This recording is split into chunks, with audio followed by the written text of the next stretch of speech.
एकमात्र एक योगाहार कार्यक्रम है जो अनूठा कार्यक्रम है, क्योंकि हम 1.5 घंटे 5:30 से 7 बजे तक हम योग करते हैं। योग वो भी हम विभिन्न नए-नए योग शिक्षकों के द्वारा योग सीखते हैं और हमें निश्चित है कि नया कुछ सीखने को मिलता है। आज हम 600 दिन पूरे कर रहे हैं, इसके बाद भी हमें अपने-अपने अनुभव अलग-अलग योगाचार्य भाई-बहनों के द्वारा मिलते हैं, वो हम सीख रहे हैं और जान रहे हैं। इसके बाद हम 1.5 घंटे लगातार आहार के ऊपर चर्चा करते हैं। हम प्राकृतिक जैविक खेती के ऊपर चर्चा करते हैं, जिसमें हमारे अनुभवी किसान जो 20-20, 25-25, 10-10 साल से या 5 साल से प्राकृतिक खेती कर रहे हैं, जैविक खेती कर रहे हैं, उनको क्या-क्या परेशानियाँ आती हैं, क्या-क्या समस्याएँ आई, उनका समाधान कैसे होता है, इस पर भी हम चिंतन करते हैं और मनन करते हैं, आपस में चर्चा करते हैं। समस्याओं का समाधान वर्तमान में हमारे किसानों को होता है, तो उसका समाधान हमारे पतंजलि ऑर्गेनिक रिसर्च इंस्टीट्यूट के वैज्ञानिक जुड़े होते हैं, वो उनका समाधान बताते हैं और किसान और वैज्ञानिक का संवाद चलता है। ये योग क्लास योगाहार कार्यक्रम में देखने को मिल रहा है और लगातार चला आ रहा है। यह पहली बार देखा गया है कि लगातार 3 साढ़े 3 घंटे कोई एक कार्यक्रम लगातार चलता रहे और 600 दिन पूर्ण करने के लिए भी हो रहा है और हमारे किसान और वैज्ञानिक इत्मीनान के साथ, अपनी ज़िम्मेवारी के साथ इस कार्यक्रम में जुड़कर अपना फ़र्ज़ निभा रहे हैं, अपना सहयोग कर रहे हैं और सहभागी बन रहे हैं। यह सब हो रहा है हमारी विचारधारा से और यह स्वैच्छिक कार्यक्रम है। इसमें कहीं भी कोई ऑफ़िशियल वर्क नहीं है, ऑफ़िशियल कोई दबाव नहीं है। ये सब स्वैच्छिक रूप से अपनी मर्ज़ी के अनुसार वॉलंटियर के रूप में सभी अपना योगदान दे रहे हैं। इसलिए पतंजलि किसान सेवा समिति, पतंजलि ऑर्गेनिक रिसर्च इंस्टीट्यूट और हमारा जो पतंजलि योगाहार परिवार है, जो का गठन हुआ है, जो बना है, उनकी सब हम प्रणाम करते हैं, उनके पुरुषार्थ को नमन करते हैं और आज का विषय है, तो देखिए आज के हमारे आदरणीय जो पवन सर जी हैं, पवन कुमार जी के मन में कितना विचार आता है और जो आज हमने सुना और अन्य हमारे साथियों ने सुना होगा, उनको हम सुनेंगे इतिहास के बारे में। इतिहास अगर हम नहीं याद रखेंगे या नहीं पढ़ेंगे, तो हमें पुरानी परंपरा का पता नहीं होगा। हमारे परम पूज्य स्वामी रामदेव जी महाराज, हमारे परम सिद्ध आचार्य बालकृष्ण जी महाराज, ऋषि और कृषि परंपरा की बात करते हैं और अब हम सिर्फ सुनते हैं कि ऋषि और कृषि परंपरा, पुरानी परंपरा क्या होना चाहिए, हमारी भारतीय शिक्षा क्या होनी चाहिए। इस पर भी भारत सरकार ने भारतीय शिक्षा बोर्ड का गठन किया है। उसका कारण ये है कि इन लोगों ने, इन महान पुरुषों ने भारत के इतिहास को पढ़ा होगा। आज भारत इतिहास की बात करने जा रहे हैं हम सबसे पहले आदरणीय पवन कुमार जी को आमंत्रित करेंगे, जिन्होंने इस दिशा में ये नया कदम उठाया है, क्योंकि आज हमें जब हम इस यूट्यूब चैनल पर हमने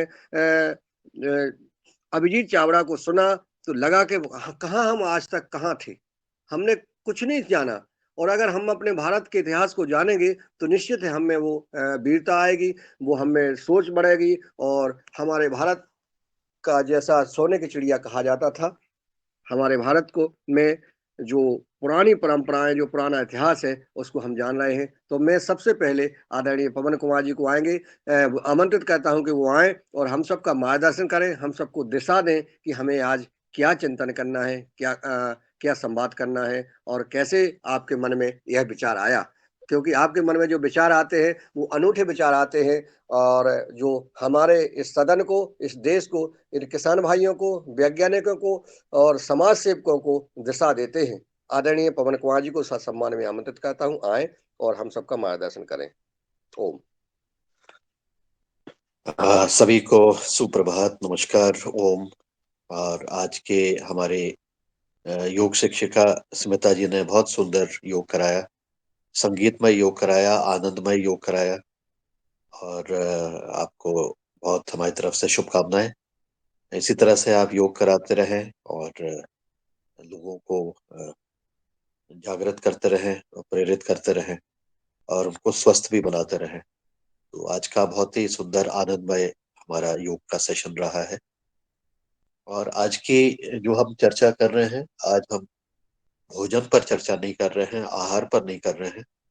आज हम चर्चा करेंगे इतिहास के ऊपर, जैसा कि मुन्नी लाल जी ने भी बताया है। इतिहास जानना बहुत जरूरी है अ, ऐसा मुझे लगता है।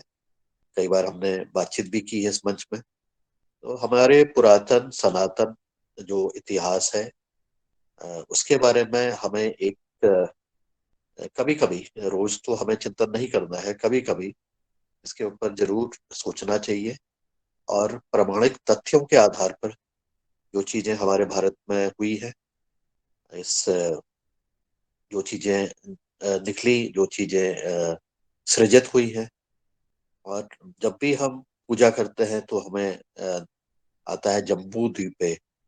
जम्बू द्वीप जो है, तो जम्बू द्वीप मैं सुनते आ रहा था, तो मैंने उसको सर्च करना शुरू किया।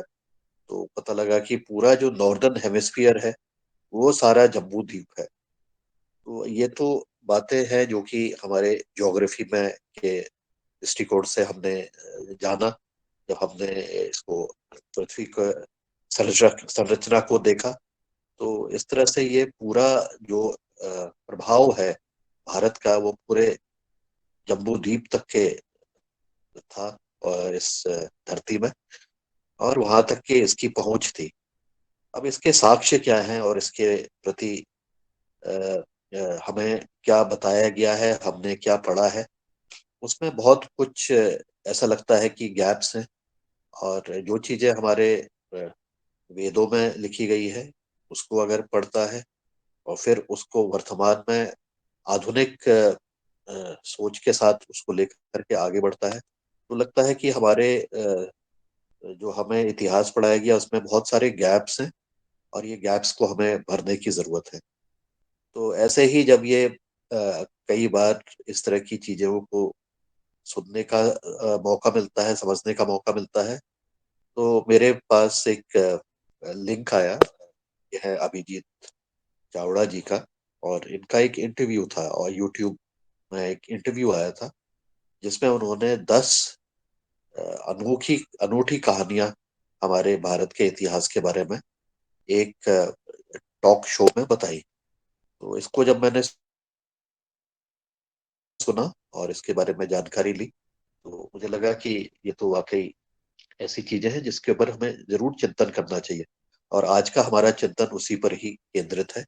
तो मैंने इसको, आज तो मेरे पास कुछ दिन पहले गया था, लेकिन कल मैंने कुछ साथियों के साथ शेयर किया, और उसके ऊपर हमने थोड़ा सा बातचीत की, और यह प्रयास किया कि हम एक एक करके उसमें जो 10 विषय है, ये खाली एक शुरुआती चीजें हैं। और मैं अनुरोध करूंगा मुन्नीलाल जी से कि जो लिंक मैंने कल शेयर किया था यूट्यूब का, उसको चैट बॉक्स में भी डाल देंगे, तो सब लोग उसको अपने स्तर से, जब चर्चा समाप्त हो जाती है उसके उपरांत, उसको खोल करके और वह भी स्वयं उसका अध्ययन करें। और ये चैनल इन्होंने बना रखा है, बहुत सुंदर चैनल है, और इसमें भारत के इतिहास के बारे में प्रश्नावली भी चली है, हिंदी में भी ये उपलब्ध है चैनल। तो कई सारे इनके प्रयास हैं, और ऐसा लगता है इन्होंने प्रामाणिक रूप से जो कई सारी पुरातन चीजों के बारे में बताया है, और उसको एक व्यापक रूप से पूरे विश्व के साथ, पर्टिकुलरली जो नॉर्दर्न हेमिस्फीयर है उसके साथ इसको जोड़ने का प्रयास किया है। तो आज उनमें से ही 10 में से कुछ एक बिंदु के ऊपर आज हमारे साथी लोग बातचीत करेंगे। मुझे लगा कि इस पर मुझे अकेले ही बातचीत बोलने का अवसर नहीं मिलते हुए, अगर सभी साथी थोड़ा थोड़ा एक एक विषय पर बातचीत रखते हैं और अपने विचार व्यक्त करते हैं, तो निश्चित रूप से एक सदन में एक सामूहिक हमारी समझ बनने का प्रयास होगा। और इसमें हम चिंतन करें, वार्तालाप करें, इसको क्रिटिकली एग्जामिन करें, और इसको देखते हुए स्वयं भी प्रयास करें कि जो भी बातें कही गई हैं वो प्रामाणिक हैं कि नहीं है।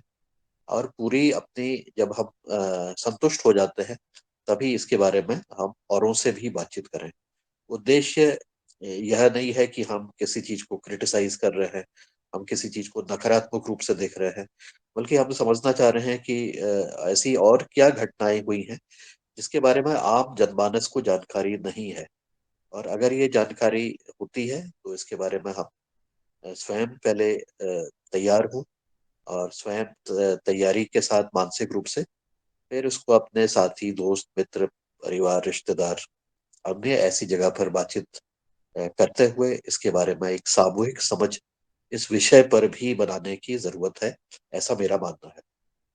तो जब हम ऐसा करते हैं तो कल जब हमारी बातचीत हो रही थी तो एक बहुत सुंदर उदाहरण कल दिया था कि जो अगर पालवा में जो अभी संगोष्ठी हुई है, वहाँ के प्राचार्य ने इस प्रकार से एक अपने आसपास के जो मंदिर है, जो भवन है, और जो पौराणिक जो चीजें हैं वहां पर जो उपलब्ध हैं, उनके आसपास जो उपलब्ध है, उसके बारे में उन्होंने एक पोस्टर बनाए थे या फ्लेक्स बना करके उसको दिखा रखा था। और यही उद्देश्य है कि हम अपने आसपास के जो जो भी हमारे पास चीजें हैं, जो जिसकी एक हिस्टोरिकल एक महत्व है, उसके बारे में भी हम जानकारी देने का प्रयास करें, उसको समझने का प्रयास करें, उसका जो इतिहास है उसके बारे में जानने का प्रयास करें। और इस विषय पर भी ये काफी लंबा चौड़ा फिर विषय हो जाता है कि हम हर एक चीज को परखते हुए, समझते हुए इसमें आगे देखने का प्रयास करें, इसमें क्या चीजें हमें दिख रही है। तो हर एक चीज के आपने एक हमारा जो गौरवशाली इतिहास है, उस चीज को केंद्रित करते हुए हम क्या उसमें अपना उसके बारे में समझ बना सकते हैं, उसके इतिहास के बारे में समझ सकते हैं। ऐसा करके हमें अपने आसपास के क्षेत्रों को और गहराई से समझने का प्रयास करेगा। और सबसे ज्यादा उदाहरण जो है वो यह है हमारे पूरे भारतवर्ष में, और विशेष रूप से अब वो दक्षिण भारत की तरफ देखने को ज्यादा मिलते हैं। वो है हमारे पौराणिक मंदिर। उन मंदिरों पर जो कृतियां उकेरी गई हैं, उनका जो डिजाइन किया गया है, उसकी जो उसका जो कंस्ट्रक्शन किया गया है, वो सब में अद्वितीय हुई है। ऐसा कहीं पर भी देखने को नहीं मिलता है, देखने को नहीं मिला है। और ये हमारा एक जीता जागता उदाहरण है। मुझे लगता है कि संभवतः उत्तर भारत में भी अभी भी कई सारे मंदिर हैं जो कि दिखते हैं, जो कि इस कला का एक रूपक है। और उसमें कई सारी चीजें इसमें देखने को मिल रही हैं जो कि हम समझ सकते हैं। तो लेकिन दक्षिण भारत में शायद वो आक्रांताओं से हमारे मंदिर बच गए, वहां तक ये नहीं पहुंच पाए, तो वहां पर ज्यादा उसको देखने को मिलता है। हालांकि अगर हम देखें तो कंबोडिया का अंकोर वाट मंदिर जो है वो दुनिया का सबसे बड़ा विष्णु मंदिर है, और अभी खंडहर के रूप में है। हालांकि उसका रेस्टोरेशन होता है। और पूरे सेंट्रल एशिया में देखें, चाइना में देखें, जापान में भी जाकर के देखें, तो ये भारतीय संस्कृति की कुछ न कुछ झलक उनके देवी देवताओं के रूप में या किसी अन्य चीज के रूप में हमेशा ही कुछ न कुछ निकलती रहती है, कुछ न कुछ जानकारी ऐसे मिलती रहती है। हालांकि उसके बारे में बहुत ज्यादा चर्चा नहीं होती है, लेकिन ये सब हमारा जो उद्गम स्थान है वो केवल एक ही है, वो है हमारा भारत। उस उद्गम की जो संस्कृति है वो है सनातन संस्कृति, और जो भाषा है वो संस्कृत है। सभी का उद्गम स्थान एक होने की वजह से, और जब हम कहते हैं कि भारत विश्व गुरु बनेगा, तो हमारी पुरानी पुरातन जो संस्कृति है उसके आधार पर ही बनेगा, क्योंकि भारत और केवल सनातन धर्म ही ऐसा सिविलाइजेशन है पूरे विश्व में जो कि आज भी कई हजारों साल से अभी भी खड़ा हुआ है। बाकी सब मिट गए हैं, चाहे हम मेक्सिको की बात करें और इनका की बात करें साउथ अमेरिका में, चाहे हम ग्रीस की बात करें, चाहे हम रोमन की बात करें, और भी जो सिविलाइजेशन हुए हैं जिनको सिविलाइजेशन का नाम दिया गया है, उसमें से भारत ही केवल एक ऐसा है जो कि आज भी खड़ा है और बढ़ रहा है। और उसकी उसके अंतर्गत आने वाले समय पर जब भारत विश्व गुरु बनेगा, तो उसी की छांव में ही सब लोग अपने आप को सुरक्षित और अपने आप को उसका हिस्सा मानेंगे, ऐसा मेरा मानना है। ये व्यक्तिगत विचार है, लेकिन हम अपने गौरवशाली इतिहास के ऊपर क्यों नहीं गर्व करें और उसको समझें, क्योंकि किन्हीं कारणों से वह इतिहास हमसे जरा सी छुपाया गया या नहीं बताया गया या नहीं पढ़ाया गया। जो भी कारण है, उस कारण पर भी हम ज्यादा विचार हमें करने की जरूरत नहीं है, उसके बारे में चिंतन भी करने की जरूरत नहीं है। लेकिन जो हमारा इतिहास है उससे सीखने की जरूरत है, और आज के परिप्रेक्ष्य में जो कुछ हम सीख सकते हैं उसको हम सीखने का भी प्रयास करें। तो इन 10 कहानियों में से एक कहानी जो मुझे सबसे ज्यादा छुई है वह है कि हमारे भारत के जो गुजरात, राजस्थान, पंजाब, हरियाणा, हो सकता है उसमें मध्य प्रदेश भी हो सकता है महाराष्ट्र भी हो।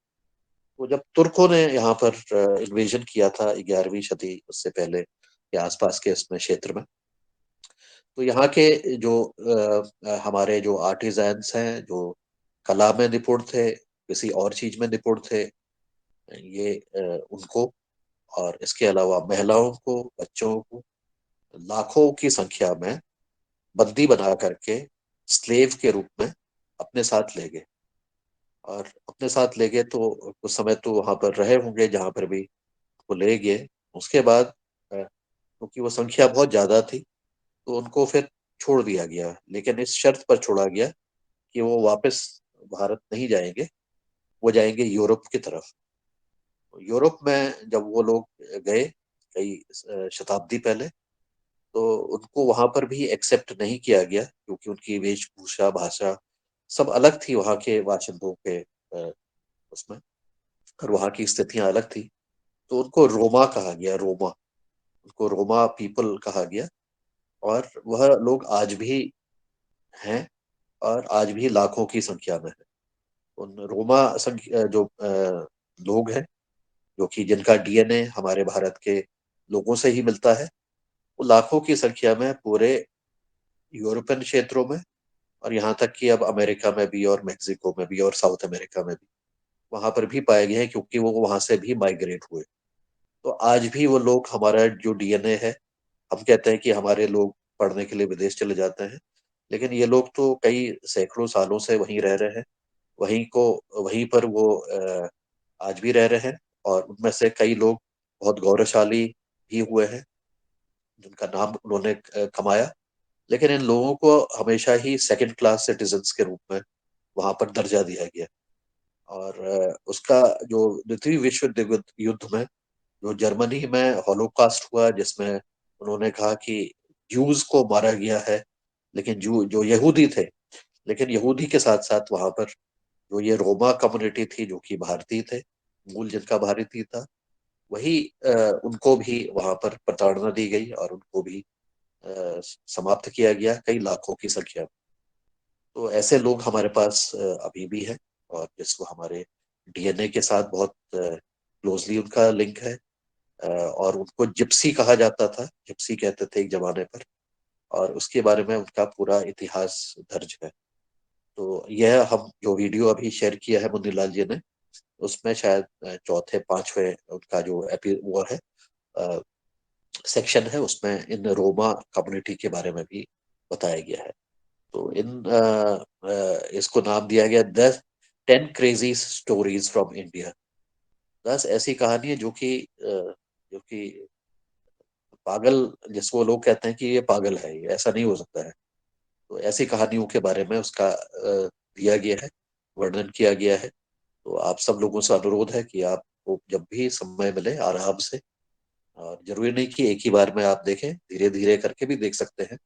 और इस चैनल में के जो जिसने ये बताया है, हिस्टोरियन, इनको प्रयास कर रहे हैं कि यह हमारे योगाहार कार्यक्रम में भी हमसे साक्षात्कार करें, बातचीत करें, और हम भी उनके उनसे सीधे बातचीत करें। तो जब तक के ये प्रयास जारी है, तब तक के तो उनके वीडियोस को देखते हुए अपने बारे में कुछ एक समझ बनाने का प्रयास करेंगे।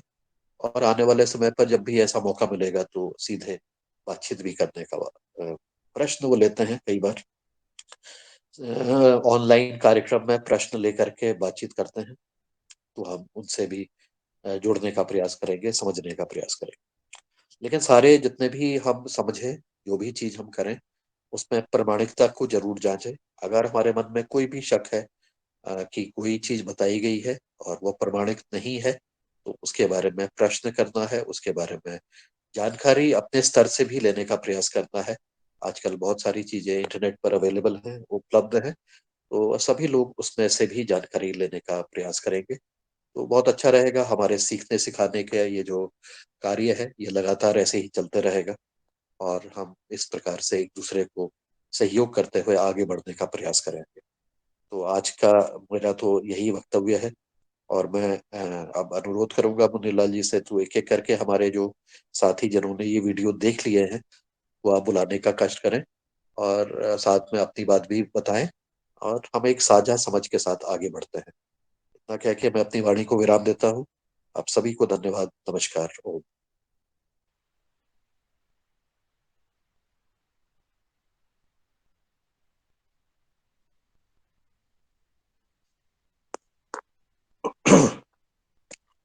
जी, तो अभी मुन्नीलाल जी को मेरी आवाज नहीं आ रही है, तो हमारे कोई साथी जो आगे इसके ऊपर अपना शेयर जी करना मेरी चाहें। बात जी मेरी बात आ रही, मेरी आवाज आ रही है सर?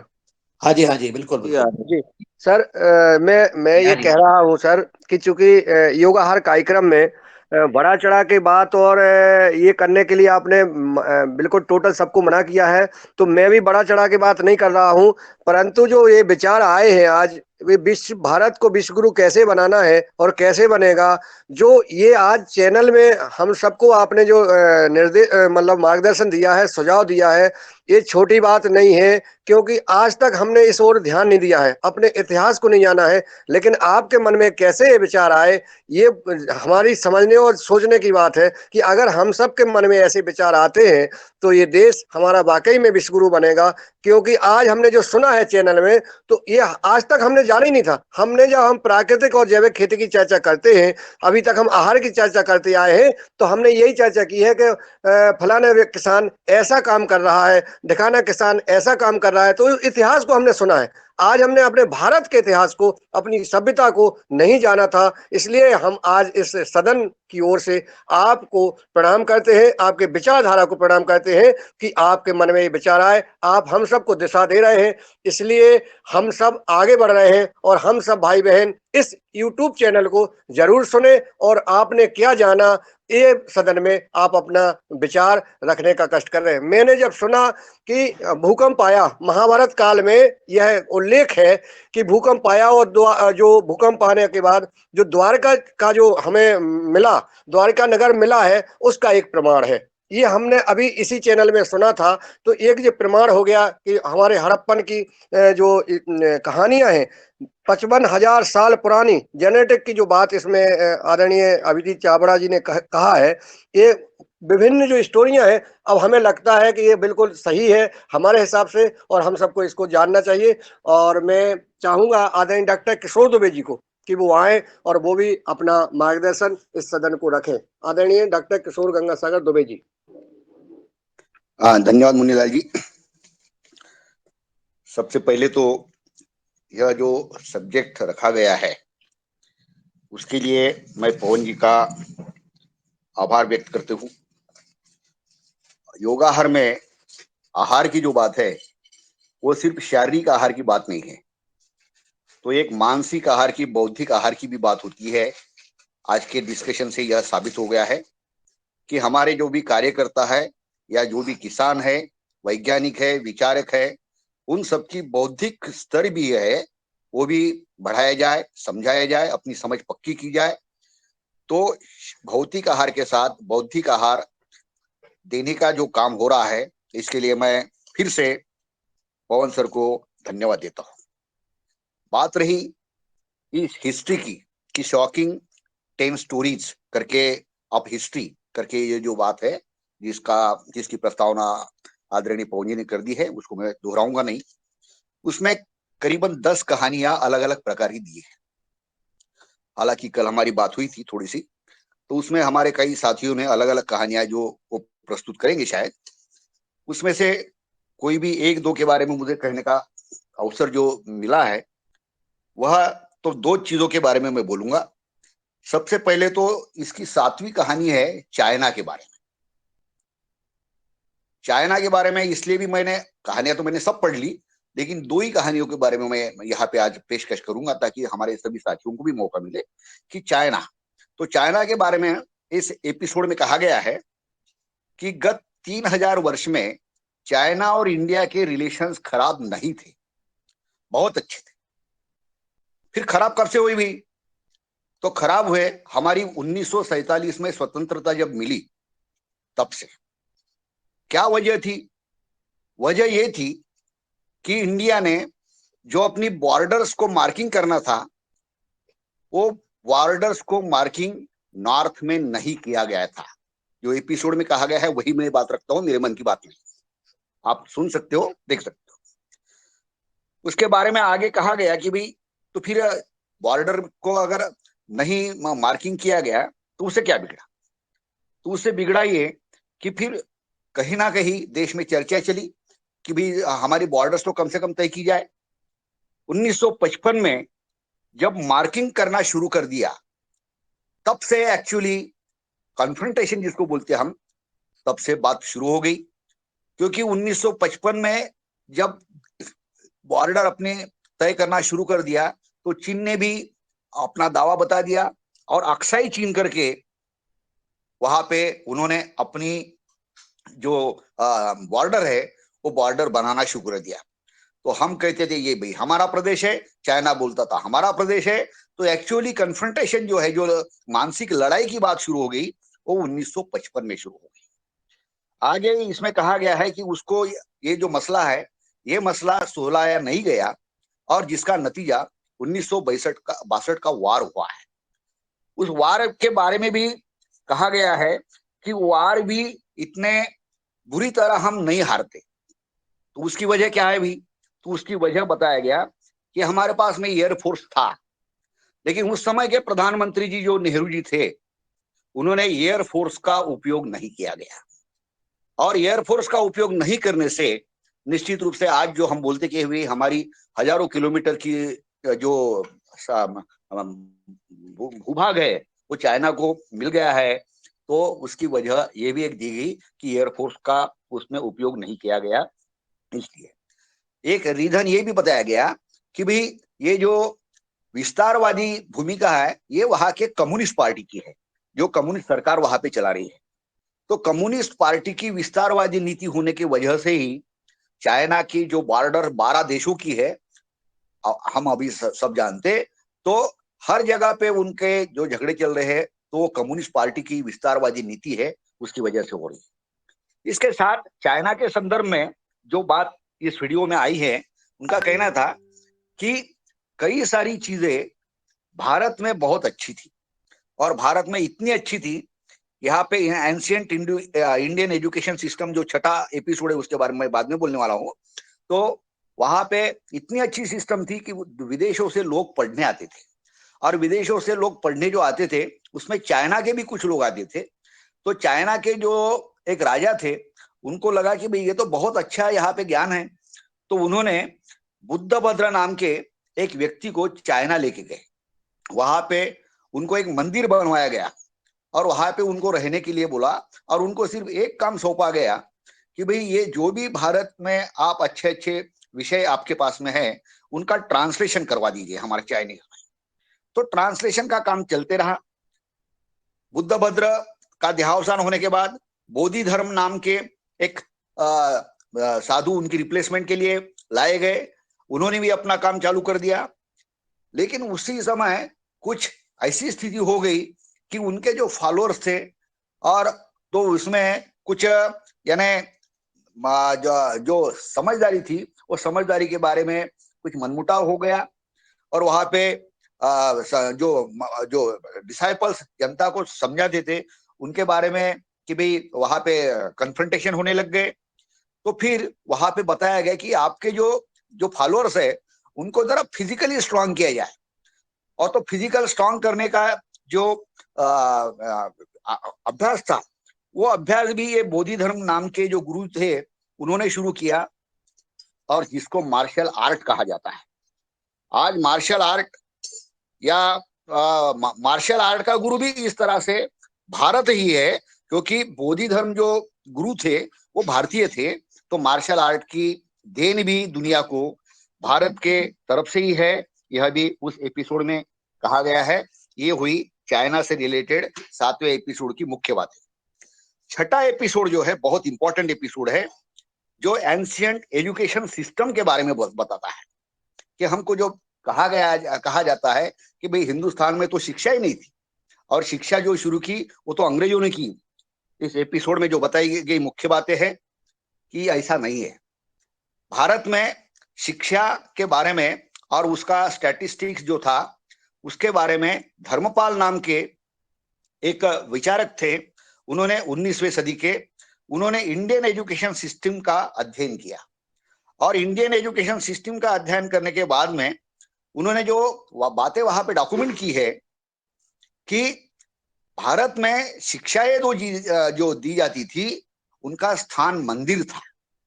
मतलब हर मंदिर में या जो भी धार्मिक प्लेस होती थी वहां पर वो दिया जाता था और वो मंदिरों के माध्यम से ही उसमें गांव के जो बच्चे हैं, युवा है, महिलाएं हैं, मतलब 100% करीब 100% लिटरेसी उसमें होती थी। उसमें लड़कियां भी रहती थी, लड़के भी रहते थे और सभी के लिए irrespective of caste, creed, religion, जिसको हम बोलते हैं कि जाति पाति धर्म का कोई उसमें भेदभाव नहीं था। ये धर्मपाल के डॉक्यूमेंट में लिखी हुई बातों जिसका इस एपिसोड में उल्लेख है कि उस तरह से वो बातें थी और 100% लिटरेसी उसमें की जाती थी। उसके बाद में हायर एजुकेशन के बारे में भारत में दर्जनों यूनिवर्सिटीज थी, जिसमें अपन तक्षशिला का नाम सुनते हैं जो आज पाकिस्तान में है और कुछ यूनिवर्सिटीज तो हमारे देश में भी है।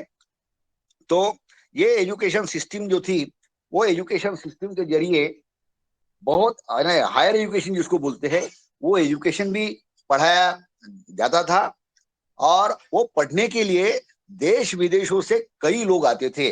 मैंने थोड़ी देर के पहले जब चाइना का जिक्र किया तो चाइना के स्कॉलर भी उसमें पढ़ने आते थे और उसी में से एक राजा फिर हमारे बुद्ध भद्र जी को चाइना ले गया था, वो जो बात मैंने अभी शुरू में की। तो एजुकेशन सिस्टम के बारे में कि नालंदा यूनिवर्सिटी यानी एक उसमें बात और बताई गई है कि नालंदा यूनिवर्सिटी जिसका नाम हम सब भारतीय जानते हैं कि नालंदा यूनिवर्सिटी की जो लाइब्रेरी थी वो जलाई गई थी और उसमें इतनी सारी किताबें थी कि वो जलाने के बाद में वो जलते जलते कई महीने लग गए। यानी कई महीने अगर एक लाइब्रेरी को जलाने में लग जाते हैं तो उसमें कितना विद्या का भंडार होगा आप और हम सोच सकते हैं। तो वह सब जो रिकॉर्ड था लिखित वाला वो सब जलाया गया। उसके बाद में जब अंग्रेज आए तो अंग्रेजों को यह बताया गया कि भाई हमारे यानी उसके बाद में जो भी नॉलेज था वो तो सिर्फ मौखिक एक पीढ़ी से दूसरी पीढ़ी में संक्रमित होता रहा, इस तरह से वो संक्रमण चलता रहा। जब यहाँ पे अंग्रेजों ने नई शिक्षा नीति की बात कही तो कुछ हमारे लोग भी उनको बोलने लगे कि भाई हमारा भी इतिहास है, तो उन्होंने बोला रिटर्न डॉक्यूमेंट का है। अब नालंदा जैसी लाइब्रेरी जब जलाई गई तो रिटर्न डॉक्यूमेंट्स बचेंगे कहाँ से? तो जो मौखिक बातें थी उन पे भरोसा नहीं किया गया या अंग्रेजों की जो भी नीति होंगी उसके माध्यम से उसे संवारा नहीं गया और फिर उन्होंने अपनी शिक्षा जो है अपनी शिक्षा हम पर थोप दी आदि। इस संदर्भ में मैं कल ही एक मैसेज दिख रहा था हमारी प्रणीति बहन से कि उन्होंने एक मैसेज भेजा है कि भारत में जो पुरानी शिक्षा थी, पुरानी शिक्षा में कौन से विषय थे, क्या थे। मैं चाहूंगा कि मैं उसे दोहराने के बजाय प्रणीति दीदी यदि उस पर प्रकाश डाले तो हमको इतना स्पष्ट हो जाएगा कि कई प्रकार के सब्जेक्ट वो हमारी पुरानी भारतीय जो शिक्षा थी उसमें पढ़ाए जाते थे। अंत में मैं सिर्फ इतना ही बात कहूंगा जिसके बाद मैं मेरे वाणी को विराम देने वाला हूं कि यह जो 10 एपिसोड है, ये 10 एपिसोड के माध्यम से हमारा जो इतिहास है उसको पुनरावलोकन करने की, देखने की, परखने की और फिर से उसे प्रस्थापित करने की बहुत जरूरत है। कल हमारी प्राथमिक चर्चा में हमारे भट्ट सर ने बहुत एक इंपॉर्टेंट बात कही कि इसके बारे में हमको एविडेंसेस निर्माण करने पड़ेंगे, एविडेंसेस खोजने पड़ेंगे। तो खोजने के लिए बहुत सारा मटेरियल हमारे वेदों में, उपनिषदों में और भी संस्कृत लिटरेचर है उसमें उपलब्ध है। मैं ये इस दावे के साथ इसलिए बोलता हूँ क्योंकि मैं जब एमएससी और पीएचडी का छात्र था उस समय करीबन आज से 50 साल के पहले या 1976 से 73 की मतलब 23 और 22 40-45 साल के पहले उस समय की बात है, मैंने एक आर्टिकल लिखा था कि प्राचीन भारत की संस्कृति में विज्ञान का स्थान क्या है करके। तो उस संदर्भ में मेरे पास में आर्टिकल में ढूंढ रहा था, उसका अलग से मैं किसी दिन अवलोकन करा दूंगा सदन को कि उसमें धातु शास्त्र, विमान शास्त्र, इसके बारे में कई साइंटिफिक तथ्यों की बातें उसमें दर्ज की गई थी। तो ये साइंटिफिक जो एविडेंसेस है, वो एविडेंसेस को हमको इकट्ठा करना पड़ेगा, और एविडेंसेस यदि हम इकट्ठा कर पाते हैं तो उसके आधार पे निश्चित रूप से कि भाई ये चीजें हमारे पास में थी, इसके बारे में अवलोकन कर सकेंगे। दूसरा एक बिंदु जो जोड़ना पड़ता है एक विज्ञान का छात्र होने के नाते, कि विज्ञान में सिर्फ यही पढ़ाया जाता कि अरिस्टोटल, थियोफ्रास्टस, यही से सब शुरू हुआ, उसके पहले कुछ भी नहीं था, यही विज्ञान में पढ़ाया जाता है। ऐसी बात नहीं थी। हर इसके लिए जैसा जीरो का शोध है, तो जीरो का शोध भारतीयों ने लगाया। जो खगोल शास्त्र है, जिसको एस्ट्रोफिजिक्स बोलेंगे, यह भी भारत में लगा। जो ये सर्जरी का साधन है, इसकी भी शुरुआत भारत से हुई। ऐसी कई चीजें हैं, तो इसके एविडेंसेस हमको खोजने पड़ेंगे, देखने पड़ेंगे। आज के परिभाषा में जिसका हम एविडेंस बोलते हैं, ये एविडेंस के साथ में रखने पड़ेंगे, और एविडेंस के साथ में यदि हम रखते हैं तो निश्चित रूप से हमको अपने हिस्ट्री के बारे में बहुत यानी गौरव महसूस होगा। नहीं तो आज जो एक छात्रों की मानसिकता बनती है कि हर चीज तो भाई विदेशों में ही पढ़ाएगी, हमारे पास तो कुछ ही नहीं था। ये जो हीनता की भावना आती है, ये हीनता की भावना को हमको दूर करना पड़ेगा। इसके संदर्भ में ये और ये बहुत जरूरी समय आ गया है विश्वगुरु बनने के संदर्भ में, कि भाई कम से कम हमारे पास में जो फैक्चुअल चीजें हैं, हम बड़ा चढ़ाकर बात नहीं करेंगे, लेकिन जो फैक्चुअल चीजें हैं उनको ढूंढेंगे, ढूंढने के बाद में उनको बराबर साइंटिफिक एविडेंस के साथ में रखेंगे, और रखने के बाद में उसे जो स्कूली और कॉलेज के अभ्यासक्रम है उसमें हम डालेंगे। और एक बात कि आज हिस्ट्री जो है स्कूल कॉलेजेस में जो पढ़ाई जाती है, उसमें ancient Indian history and culture पढ़ाया नहीं जाता। मैं बहुत तथ्यों के साथ में बात कर रहा हूँ, क्योंकि मैंने जब आर्टिकल लिखा था तो कई यूनिवर्सिटीज में मैं गया था और कॉलेजेस में गया था, तो उन्होंने बताया कि history is a different subject and ancient Indian history is a different subject. आज भी नागपुर यूनिवर्सिटी जहाँ पे मैं रहता हूँ, वहां पे ancient Indian history and culture is a neglected department, जिसका रेगुलर प्रोफेसर नहीं होता, वहां पे स्टूडेंट्स नहीं होते, तो इसलिए जो चीजें पढ़ाई ही नहीं जाती तो उसके बारे में स्कॉलर्स निर्माण कहाँ से होंगे, वो चीज आम जनता तक और छात्रों तक पहुंचेंगी कैसी। तो एंशिएंट इंडियन हिस्ट्री का जो पार्ट है वो भी रेगुलर हिस्ट्री में पढ़ाया जाए, स्कूली हिस्ट्री में पढ़ाया जाए, कॉलेज हिस्ट्री में पढ़ाया जाए। इस प्रकार की डिमांड भी हमको भविष्य में करनी पड़ेगी और उसे स्कूली करिकुलम के साथ में जोड़ना पड़ेगा। इन्हीं कुछ शब्दों के साथ में मैं मेरे वाणी को विराम करता हूँ। धन्यवाद।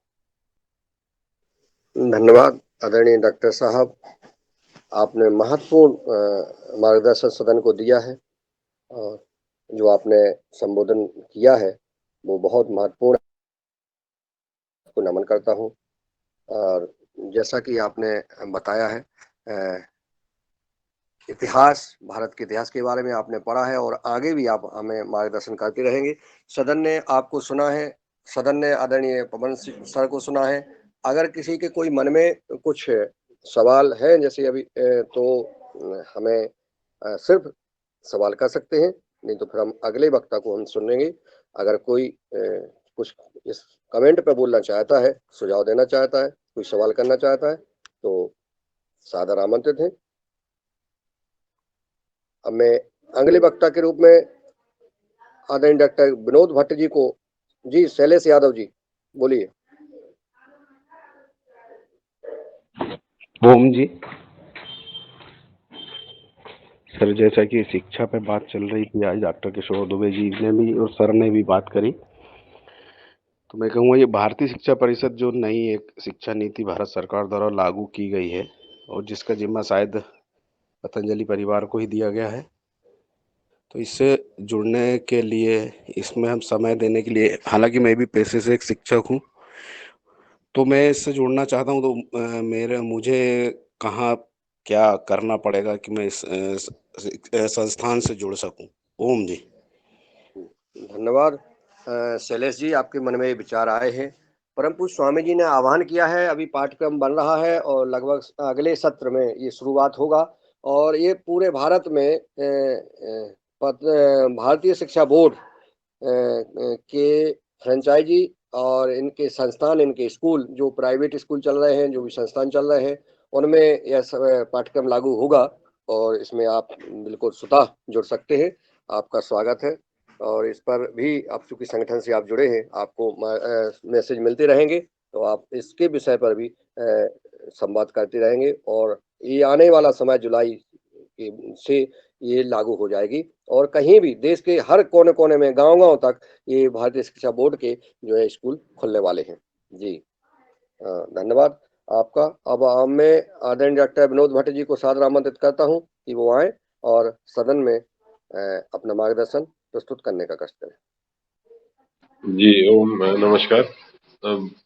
आज का जो विषय है वो बहुत ही विशिष्ट है और इस पे निश्चित रूप से चर्चा होनी चाहिए, पर मैं आज क्षमा चाहूंगा अगर आप रवि आदित्य जी को आज बुला दें, तो क्योंकि मैं थोड़ा सा अभी बाहर निकल रहा था, तो मैं अब तक सोच रहा था, पर तब तक जो है समय, मैं कल अपनी प्रस्तुति रखूं, तो मुझे क्षमा करें। धन्यवाद। जी सर, थैंक यू सर। और मैं आदरणीय रवि आदित्य जी को सादर आमंत्रित करता हूं, क्योंकि इतिहास की जब बात आती है तो आदरणीय रवि आदित्य जी को कभी भूला ही नहीं जा सकता है, क्योंकि आपने हमेशा सदन में चाहे इतिहास बताया है किसानों का, और आज हमारे भारत का इतिहास की बात होने लगी है। आदरणीय रवि आदित्य जी। जी, बहुत-बहुत धन्यवाद मुनीलाल जी। और आदरणीय पवन सर का बहुत-बहुत आभार, क्योंकि उन्होंने एक ऐसी चर्चा को इस सदन में लेकर के वो आए हैं, जिसकी जानकारी और जिसके अध्ययन के साथ-साथ हम सभी लोग इसकी ओर प्रेरित होंगे और सोचने को विवश होंगे कि अपनी जो मूल स्थिति है, जो अपनी जड़ है, वो कहाँ तक है। हम लोग का ये उद्देश्य भी इस सदन का और इस योगाहार का रहा है कि जो कृषि पद्धति में हम लोग एक रूट को जानने की कोशिश करते हैं कि एक तना जो है और एक जो एक पौधा है वो कहाँ तक जा रहा है। तो एक जो कल जो शुरुआत में सर से जब मेरी बात हुई, तो मुझे ये कहा गया कि मैं जो इनिशियल 2 चैप्टर्स थे, मैंने उन पे मैंने केंद्रित किया। उसके बारे में आप लोगों से मैं बताना चाहूँगा, जो पहला 2 चैप्टर है। एक चीज़ क्या है कि अगर हम अभी तक हमारे सामने में जो नॉलेज में आती है, जो आदरणीय दुबे सर भी इस बात को कह रहे थे कि किस तरह से वो छुपाया गया, कैसे वो क्यों छुपाया गया? क्योंकि जब भी मैं भी अपनी स्कूली डेज़ में मैं इस चीज़ को देखता था, तो जो मध्यकालीन भारत थी, जो मिडाइवल इंडिया का क्षेत्र था, तो उसको ज़्यादा फ़ोकस रहता था। मिडाइवल इंडिया में भी जो मुगल एम्पायर का जो पीरियड था, जो उसको बहुत फ़ोकस रहता था कि क्यों ऐसा रहता था, कि क्यों इस चीज़ें थी? क्योंकि एक एक सुनियोजित तरीके से था। जबकि हम अगर ग्रीस को देखते हैं, चाइना को देखते हैं, तो ग्रीस की हिस्ट्री जो थी वो 3000 वर्ष पुरानी थी, चाइना 2.5 से 3000 वर्ष पुरानी थी। इन सब चीज़ों को फ़ोकस करने के बावजूद भी ऐसा क्यों रह गया था कि हमारे नॉलेज को बहुत ही पीछे छोड़ दिया गया जा कर के। तो उसके उस चीज़ों को जानने के लिए जो ऑथेंटिसिटी आती थी कि अगर आप किसी चीज़ को ऑथेंटिक रूप से कैसे जानें, क्योंकि एक मन में तो एक क्वेश्चन आएगा कि हम उस चीज़ को कैसे क्लियर माने कि ये कहाँ तक सच है। एक क्योंकि मन में कभी भी आता है कि आदमी को एक क्वेश्चन अपने मन में हमेशा रखना चाहिए कि इसकी वास्तविकता क्या रही है। तो सबसे पहले ये जो हम लोग जिनके बारे में देख रहे थे, तो आप लोग को जान के बहुत हर्ष होगी कि अभिजीत चावड़ा जी खुद एक सैद्धांतिक फिजिक्स पे के विद्यार्थी रहे हैं। वो एक इंजीनियर रहे हैं। वो एक उसके बाद वो हिस्टोरियन की तरफ गए, वो इतिहास की तरफ गए। तो एक जो चीज़ सीखने की अवस्था होती है, और कभी भी आप देखेंगे कि एक विद्यार्थी जो है, जो कि हमेशा दुबे सर कहते हैं कि मैं विज्ञान का छात्र रहा हूँ, तो ये जो छात्र होने की जो प्रवृत्ति है ना, ये सदैव सीखने की बात होती है। अभिजीत चावड़ा जी भी जब अपने जो फिजिक्स की शिक्षा के बाद से, जो इंजीनियरिंग की बात से आगे निकल के जो हिस्ट्री की तरफ हो गए, तो उनके अंदर ये लगन थी, ये जानने की इच्छा थी कि किस प्रकार से भारत में क्यों ऐसा हुआ। तो इस पद्धति में जब हम लोग गए, तो इसमें हमारी मदद करता है कार्बन डेटिंग। और कार्बन डेटिंग के साथ आप उस हिस्टोरिकल मॉन्यूमेंट को आप देख सकते हैं कि कैसे भारत में ये चीज़ें आई। भारत की चीज़ों को जब हम लोग गए, तो एक संक्षेप भाषा में अगर हम लोग कहा जाए, तो डीएनए के माध्यम से इसको पता करने की कोशिश की गई कि कैसे जो सिविलाइजेशन था, जो भारत का जो सभ्यता थी, वो कितनी पुरानी थी। तो एक चीज़ें क्या आती हैं, जब हम लोग कभी देखेंगे एक आम बोलचाल के भाषा में कि हमारे परिवार में जो कोई प्रॉपर्टी बनता है, तो एक वंशावली बनती है। तो उसी तरह से उसको अगर हम लोग इतिहास के रूप में देखें, सभ्यता के रूप में देखें, तो वो उस डीएनए में जो पैट्रोकॉन्ड्रियल होता है, यानी जो पिता से हमारी ओर आता है, उसको पैट्रोकॉन्ड्रियल डीएनए में कहते हैं, और जो माता की ओर से जाता है, तो माइटोकॉन्ड्रियल डीएनए में जाता है। तो इसके अंदर मैं ना जाते हुए आप लोगों को सिर्फ इतनी बात बताना चाहूँ, जो आप लोग को एक हर्ष महसूस करेंगे कि जो पेट्रोकॉन्डियल डीएनए है, जो वो हमारा 55,000 साल पुराना है। यानी कि जो हिस्ट्री में अगर हम उस चीज़ को जब हम आगे जा रहे हैं, तो हमारे देश के अंदर में ये जो एक जेनेटिक लीनेज की बात आई, जो वंशावली की बात आई, उसमें इन सब चीज़ों के माध्यम से जब देखा गया कि जब जिस देश की हिस्ट्री इतनी पुरानी है, जब हम लोग कहीं पे जब इसका डेवलपमेंट हो रहा था हमारे देश के अंदर में, तो वो चीज़ कैसे आगे चलती चली गई। अब इस चीज़ को हम लोग कैसे आगे देखेंगे, जब हम लोग इस चीज़ों को तो हम लोगों ने जाना कि ये चीज़ें हमारे आगे हैं।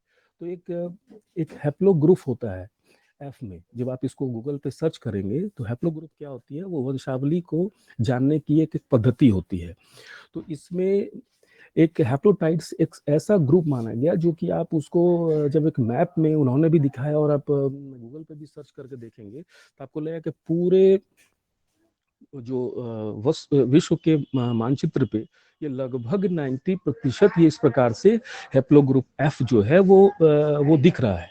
मैंने कहने का मतलब ये है कि जो इसकी ओरिजिनेशन थी, जैसे ओरिजिनेशन का मतलब यहाँ पे ये रहा कि शुरुआत में अफ्रीका से कुछ हजार लोग भारत की तरफ आए, कुछ हजार लोग, मैंने वो संख्या हो सकता है 500 भी हो सकती है, 900 हो सकती है, तकरीबन 1000 के करीबन में थी। वैसे कुछ हजार लोग भारत की तरफ आए थे, लेकिन उसके बाद जो माइग्रेशन जो हुआ, जो विस्तार होती है ना, माइग्रेशन की बात आती है, वो विस्तार काफी बड़े पैमाने पे जब दूसरी जगहों पे विस्तार के रूप में गया था।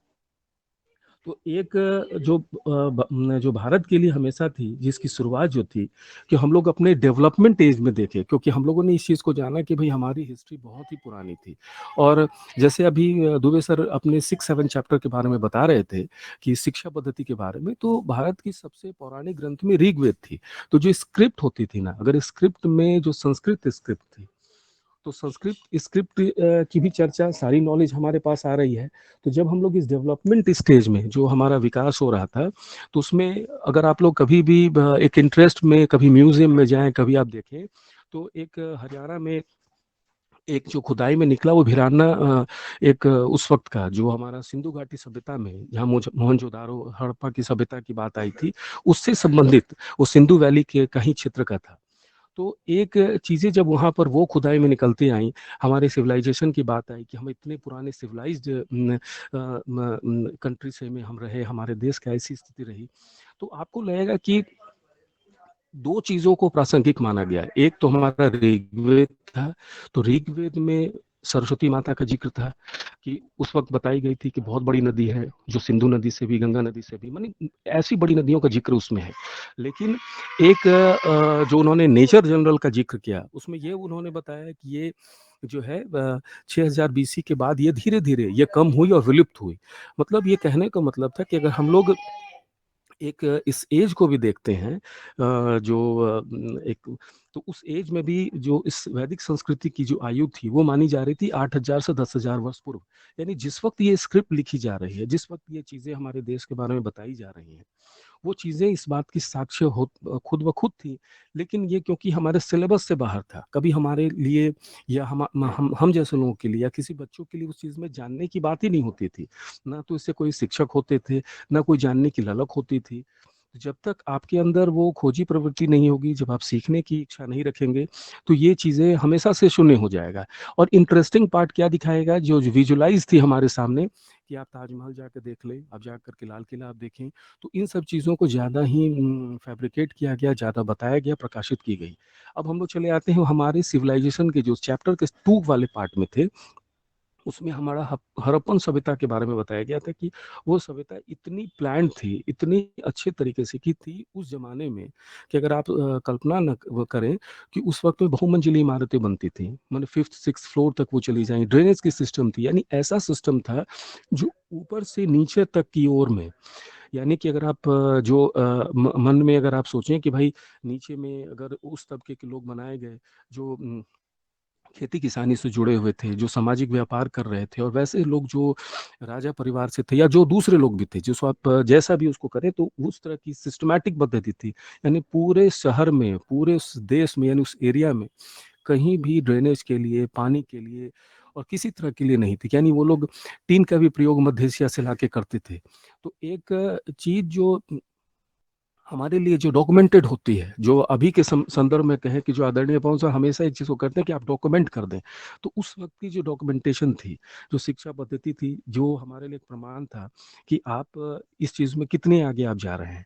तो इस चीज़ में बहुत चीज़ को सिम्बोलाइज कैसे किया गया, जैसे कि उन्होंने एक फोटो में दिखाई थी कि जब खुदाई में एक महिला की एक स्टैचू मिली जो बीच में सिंदूर की हुई थी, तो उसको आज से सिंबलाइज किया गया था कि हम लोग उस पद्धति में आज भी हैं, ये हमारा बंधा हुआ है। क्यों हम करते हैं? तो इस वजह से हम करते हैं। शिव की पूजा या विष्णु की पूजा, तो आप लोग अगर कहेंगे तो मेरे पास वैसे फोटो है म्यूजियम में, जो कि 6ठी शताब्दी के, 5वीं 6ठी शताब्दी के हैं, जो शिव, जो कि लाल पत्थर के बने हुए हैं शिवलिंग की, उसमें सामने से भगवान शिव की चित्र उकेरी गई है। ठीक उसी तरह से विष्णु की फोटो है, मतलब स्टैचू है, ये उस हड़प्पा काल की है। तो ये एक ऐसा डेवलपमेंट था जो हमारे सोसाइटी का ग्रेजुअली जो विस्तार कहते हैं ना, कि इस चीज़ों को विस्तार करते करते में वो लोग इस जगह आए थे। तो हमारे जो इस देश की जो संस्कृति रही, जो पूरा डेवलपमेंट पार्ट इस देश का रहा, वो इस तरह से अपने में जाके चला गया, जिसको कि हम लोग कभी भी हमें बताया नहीं गया कि आप कितने पुराने हैं, आपके अंदर क्या प्लस पॉइंट थी, आपके अंदर कैसी वो चीज़ें थी। तो हमारे लिए हमारा एक उद्देश्य होता है कि एक लर्निंग हैबिट में कि हमें ये जानना चाहिए कि हम किस, ये जो चाइना की बात आ जाए या रोम की बात आ जाए, इजिप्ट की बात आए, आप किसी भी कंट्री के लिए आप सोचिए कि जिस वक्त में हड़प्पन सिविलाइजेशन था, उसमें कुछ हद तक अगर कहा जाए तो सिर्फ इजिप्ट में कुछ शुरुआत हुई थी, जो स्टोन की काम होते वहां वो लोग शुरुआत किए, लेकिन बाकी जगह कुछ भी नहीं था, एकदम शून्य वो सारी चीजें थी। तो हम लोग, चूक हमारे से कहाँ हो रही थी? चूक हमारी से कहीं भी नहीं हो रही थी, सिर्फ एक ही चीज था कि हमारी बातों को दबा करके रखा गया कि आपके अंदर एक कॉम्प्लेक्स डेवलपमेंट जो होता है, कि अगर हम किसी चीज को आगे बताएं, लोगों से चर्चा में कहें कि ये हमारी हिस्ट्री है, ये हमारा ऐसा रहा है कि हम ऐसे चले आते हैं। जैसे हम लोग अपने परिवार में कहते हैं ना कि हमारे फोर फादर ये थे, वो कुछ भी थे, लोग बताते हैं, लेकिन वो उनके अंदर ये एक गर्व महसूस जब तक हम नहीं करेंगे, प्राइड की भावना नहीं होगी कि हमारे अंदर ये चीजें हैं, हम उस चीज़ों को नहीं कह पाएंगे। और अभिजीत जी के लिए तो के साथ साथ में ये चीज़ हम लोग के लिए बहुत सी एक प्रेरणा स्रोत का काम करेगा कि जो व्यक्ति एक कहते हैं ना कि इंजीनियरिंग बैकग्राउंड से होते हुए उनके अंदर ये इंटरेस्ट, ये रुचि इतनी ज़्यादा हुई कि उन्होंने इस चीज़ के आगे, उन्होंने जैसे सर बता रहे हैं कि बहुत सारे उनके लिंक पर हैं, आप उनसे चैट कर सकते हैं, जान सकते हैं। तब सोचिए कि कितनी ज़्यादा उनके अंदर ये रुचि हुई, उन्होंने इस चीज़ को किया। और इसको जो कहते हैं ना कि साइंटिफिकली प्रूफ करना, कि जब ये डीएनए की बात आई और डीएनए के बाद से जब उसकी जांच के बाद से जब रिपोर्ट सामने रही, तब ये चीज़ लोगों के मन में रहा कि ये एक फैक्ट है, ये चीज़ें इस प्रकार से थी। और इसके कई जो आप देखेंगे जो आगे के चैप्टर्स में भी हैं, चोला राजवंश वगैरह इन लोग के बारे में, तो सारे चैप्टर्स एक एक चीज़ पे इतने सिस्टमैटिक हैं, और उसमें जो क्वेश्चनर है बहुत ही शानदार तरीके से है कि आपके साथ जो भी जानकारी है, आप उसको 1 से 2 बार जब सुनेंगे तो आपको लगेगा कि ये जानकारी आपके मन में खुद से अंकित होते चले जाएंगे कि ऐसा है, और ये जानने को आपको विवश करेगा। क्योंकि आप तकलीफ मुझे भी खुद होती है कि जब खासकर जो 70 सालों की जो बात कहा जाए कि अभी वाले समय में ये संभवतः भारत सरकार से भी कुछ एसोसिएटेड है विजय जी, लेकिन इन पे कुछ भी काम वाकई में नहीं हुआ है कि आप अगर कहीं भी जाते हैं, कहीं भी किसी चीज़ पे करें, तो मेरा तो खुद का व्यक्तिगत अनुरोध है कि आप उस चीज़ को जाएँ और म्यूज़ियम वगैरह में कहीं भी देखिए, उसकी पिक्चर उसमें अपने पार्ट कलेक्ट करें। मैंने बहुत सारी ऐसी पिक्चर्स मैंने हड़प्पन टाइम की मैंने कलेक्ट की अपने पास, कि वो उस वक़्त की ऐसे धातु हुआ करते थे, ऐसे स्टोन हुआ करते थे। कारण है कि आप अगर उस चीज़ को देखेंगे, क्योंकि हम लोग अपने लैपटॉप में, अपने मोबाइल में या कभी प्रिंट करा करके अपने घर की, अपनी फैमिली की पिक्चर रखते हैं, लेकिन क्या वो रखते हैं कि हमारे पास ये चीज़ें थी? आप अगर हम लोग अपने हैबिट में ऐसा रखें कि नहीं ये चीज़ें थी, मैं वहाँ गया था, वहाँ से ये चीज़ें एसोसिएटेड हैं, तो आप उस चीज़ों को देखें, उस चीज़ को जानें, क्योंकि हर क्षेत्र का एक अपना एक इतिहास रहा है, वहाँ की अपनी कहानी रही है, और उससे अगर हम लोग वास्तविकता है, क्योंकि आप अमूमन क्या होता है कि अगर आप कई एक बार अगर आप लोग किसी प्रतियोगिता परीक्षा में गए होंगे तो उसमें देखेंगे कि कभी इंटरव्यू में लोग ये भी पूछ देते हैं कि आपके क्षेत्र की क्या लोकप्रियता क्या है, किस चीज़ के लिए वो फेमस रहा है, किस चीज़ से वो जुड़ा रहा है, और शायद हमारे मन में वो चीज़ें आता नहीं है। इसका मतलब क्या है कि इतना जो लीस्ट इंटरेस्ट है कि हमें कोई लगाव अपने प्रति नहीं है, इसका मतलब क्या होता है कि हमारी अपनी अभिरुचि स्वयं के प्रति नहीं है।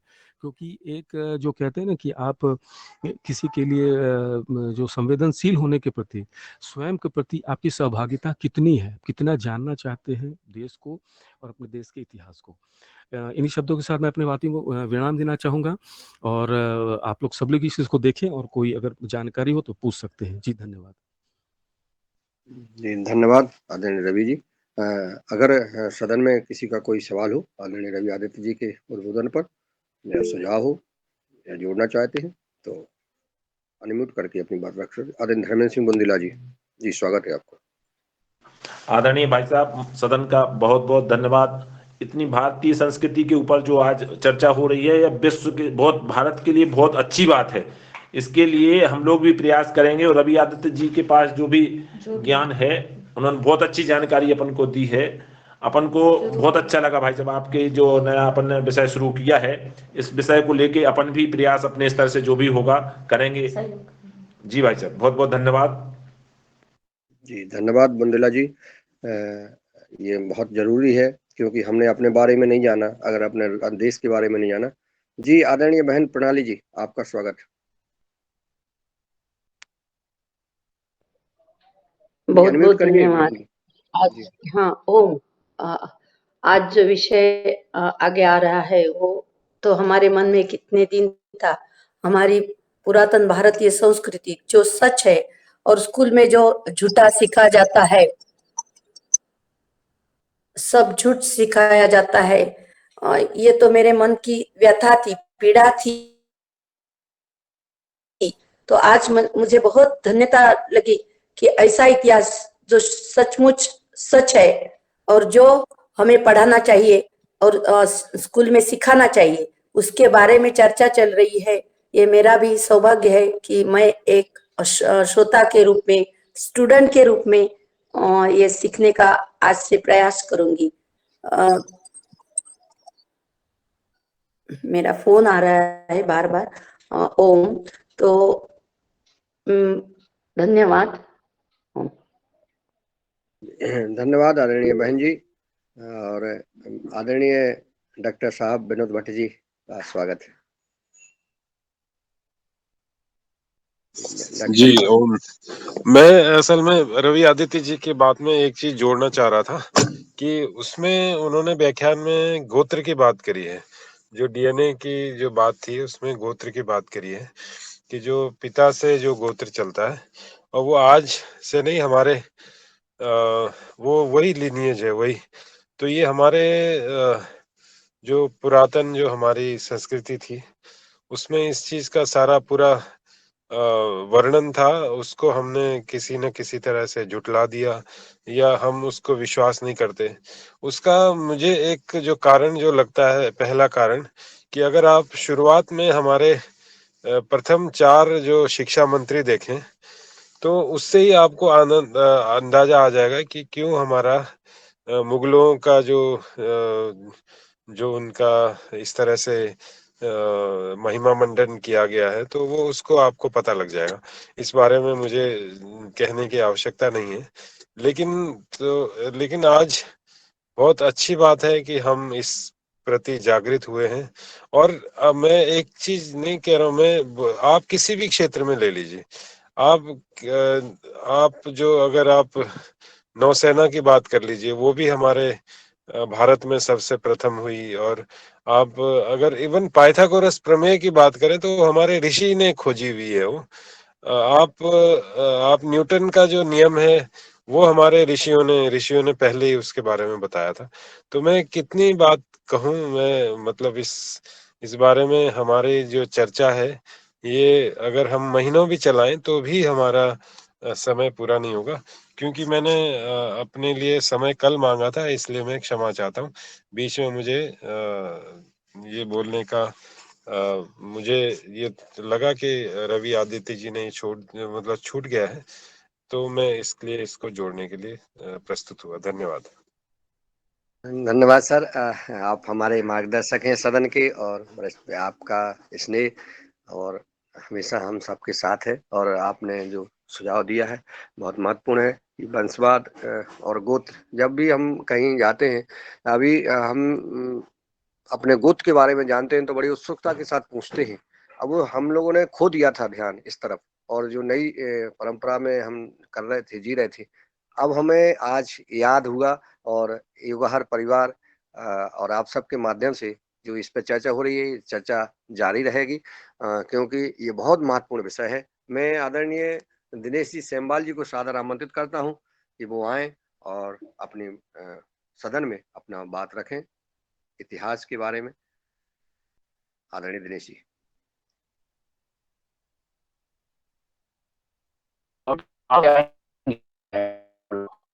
जी, आदरणीय धन्यवाद। और जिस तरह से हमें अपनी जड़ों को समझने की जी जी आदरणीय धन्यवाद। क्या मेरी आवाज वहां पे आ रही है? जी आ रही है।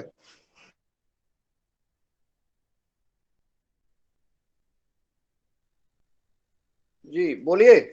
सर मेरी आवाज पहुंच रही है सदन? जी जी सदन तक पहुंच रही है आदरणीय दिनेश जी। जी जी जी धन्यवाद। सभी को नमन। जिस तरह से इतिहास को समझने की बात है, बहुत ही महत्वपूर्ण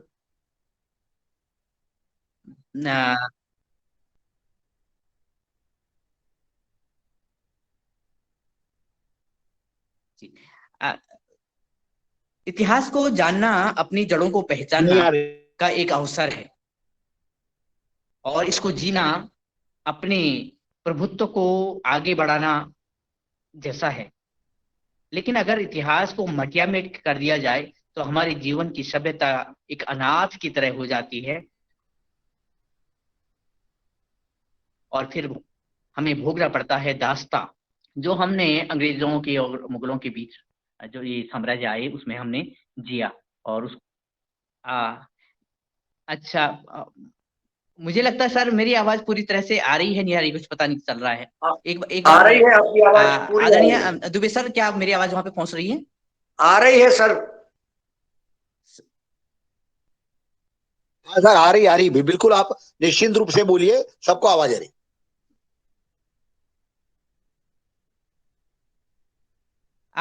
मुझे लगता है सर मैं अपनी बात अगले दिन रखूंगा, क्योंकि समय भी हो रहा है और आवाज भी या इंटरनेट सही नहीं है। जी जी जी हाँ, कुछ ना कुछ जगह से आवाज आ रही। जी जी जी धन्यवाद। सब्जेक्ट पे ही जाना चाहूंगा कि भारत का इतिहास वो इतिहास है जिसे डॉक्टर विनोद भट्ट जी बीज कहते हैं, जिसे डॉक्टर दुबे ऑर्गेनिक फार्मिंग कहते हैं, जैविक खेती कहते हैं। यानी जो बीजों का इतिहास है, मानव सभ्यता के बीज भारत से तैयार हुए। और ये इसे कहते हैं कि इसे इस तरह से भी कह सकते हैं कि ये इस प्रकृति की एक प्रयोगशाला है भारत। लेकिन यहाँ के वैज्ञानिकों ने, ऋषियों ने इसको संजोने के लिए कितनी सुंदरता का पूर्वक कार्य किया है, ये समझना होगा। जब हम संकल्प लेते हैं तो हम अपने इतिहास को दोहराते हैं, कहते हैं कि उसमें गंगा जमुना से गोदावरी सिंधु कावेरी, इसका संकल्प के साथ हम बात रखते हैं। साथ ही हम जम्बूद्वीप की बात अपने संकल्प में करते हैं। तो हमें अपने इतिहास को याद करने के लिए प्रेरित किया जाता है हमारे मंत्रों के द्वारा, वैदिक साहित्य के द्वारा और श्लोकों के द्वारा। मुझे जो बात रखनी है वो एक विशाल साम्राज्य भारत की, जिसने भारत में लगभग 3000 वर्ष तक कार्य किया, ऐसा कहा जाता है। वो है चोल साम्राज्य। चोल साम्राज्य अशोक सम्राट अशोक का जो साम्राज्य हुआ उससे मिलता जुलता तब से इसकी उत्पत्ति मानी जाती है। और मुगलों के आते आते चोल साम्राज्य की का प्रभाव रहा था। और चोल साम्राज्य इतना विस्तार पूर्वक अपना कार्य कर रहा था कि जैसे पहले कहा भी गया है इस कार्यक्रम के शुरुआत में, इंट्रोडक्टरी रिमार्क में, कि कंबोडिया, सिंगापुर, वियतनाम और China, Bengal, Thailand, Sri Lanka, Indonesia में चोल साम्राज्य था। तो इसका अर्थ यह है कि चोल साम्राज्य के साथ साथ जब चोल साम्राज्य ने यहाँ अपना विस्तार किया होगा तो जाहिर है कि दूसरे साम्राज्य भी वहां रहे होंगे, निश्चित ही। जो अपना उत्तराखंड में कालसी, देहरादून के कालसी में एक शिलालेख है जिसमें सम्राट अशोक कहते हैं कि राज्य के जो अधिकारी हैं उनको अपने क्षेत्र में प्रति वर्ष या प्रति 5 वर्ष में भ्रमण करना चाहिए। इसी तरह से जो चोल वंश के भी कुछ साक्ष्य मिले हैं और उन साक्ष्यों में आगे की बात यानी जो एडवांस बात कही गई है। और साथ में इसी, लेकिन मुझे जो मैंने जो वीडियो मुझे लगी और जो मैंने पढ़ा है, मुझे लगता है कि उन्होंने भी ये संग्रह किया है और उन महानुभावों ने जो अपने चावड़ा जी हैं उन्होंने बहुत ही अच्छे ढंग से और इस कलेक्शन किया है। लेकिन इससे भी बड़ा खजाना हमारे इतिहास का है, क्योंकि मैं जब वैदिक इतिहास पढ़ता हूँ, समझता हूँ, तो ये देखता हूँ कि हम जो वैदिक लिटरेचर है उसमें हम ये पढ़ते हैं, समझते हैं कि उस समय जो हमारी पंचायत व्यवस्था थी, राज्य की व्यवस्था थी, उस समय उल्लेख है। लेकिन जो बाद के इतिहास में कुछ कुछ जब हमें सुनने को, देखने को मिलता है, तो तब फिर भी ये भी गर्व था, तब भी उसके पश्चात भी गर्व की बात है कि जो पंचायती राज व्यवस्था चोल के समय में बहुत ही व्यापक थी, बहुत ही मजबूत थी, वही अगर हम तुलना करें वैदिक इतिहास से, वैदिक लिटरेचर से, तो वहां सभा और समिति पंचायती राज व्यवस्था की जो देन थी वो आगे बढ़ी है। चोल वंश पे ही हम फोकस करें तो चोल वंश दक्षिण भारत का एक प्रमुख राजवंश था, लेकिन जब वो विश्व की तरफ बढ़ रहा था तो उत्तर भारत की तरफ चोल वंश क्यों नहीं बढ़ा? तब साक्षात ये कहते हैं कि उत्तर भारत की तरफ कितनी विद्वता के साथ ये कार्य किया गया कि यहाँ पे जो उसमें के ब्राह्मण थे, क्षत्रिय थे, उनको इस क्षेत्र में भेजा गया और वहाँ की जो संस्कृति को आगे बढ़ाने का कार्य किया गया। तो उत्तर भारत एक तरह से सुरक्षित था। उत्तर भारत की, जहाँ आदरणीय पवन सर जी कहते हैं कि चीन की बात करते हैं कि, या फिर दुबे सर चीन की बात करते हैं कि वहां पे हमारे संबंध बहुत अच्छे थे। तो ये उत्तर भारत से लेकर के चीन तक का पूरा साम्राज्य उस समय हमारे भारत का ही हिस्सा रहा होगा, और ये साक्ष्य कहीं न कहीं कहते हैं जिस पर रिसर्च करने की बहुत बड़ी आवश्यकता आदरणीय सदन ने भी कही है। ये जो चोल वंश थे दक्षिण भारत से लेकर के और कंबोडिया, वियतनाम तक के देशों में कई और अन्य दूसरे सिंगापुर और कंबोडिया और थाईलैंड, इन देशों में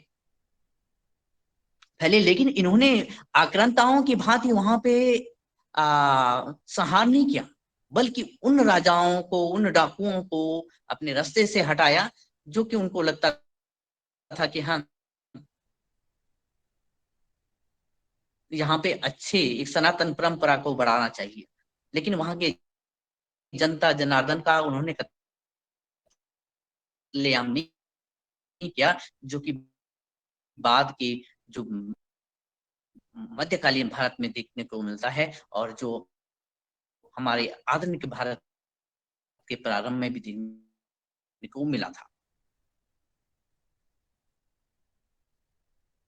चोल शब्द की जो उत्पन्न होता है, तो ये होता है जो हमारे सिर में जो शिखा होती है, जो चूल होती है, यानी जो श्रेष्ठ साम्राज्य से ही चोल का अर्थ लगाया जाता है। और इसको जो हम समझें तो हमारे जो बौद्ध ग्रंथ हैं उसमें भी, और जो दक्षिण भारत के ग्रंथ हैं उसमें भी हम मिलते हैं। लेकिन अगर ये कहा जाए कि जो संस्कृत और जो तमिल ग्रंथ हैं उसमें चोल साम्राज्य की जो सही सही वर्णन मिलता है, वो वर्णन हमें बाद में अंग्रेजी साहित्य और आधुनिक भारत में देखने को नहीं मिलता है। चोल शासक जो हुए हैं उनमें से करिकाल ऐसे राजा प्रसिद्ध राजा थे, इन्होंने जो चेर और पांड्य राजाओं को परास्त करके वो आगे बढ़े थे, और उन्होंने अपने जो नाविक बेड़ा है, नौसेना का बेड़ा है, उसको खूब अच्छा से डेवलप किया था। और उसके साथ साथ जो विजय आदित्य नामक जो चोल हुए हैं, उन्होंने वो एक पलों के समान थे। कहानी ये आती है कि बीच में चोल वंश का एक हरास जैसा लगा था, क्योंकि अशोक से आते आते और जो 8वीं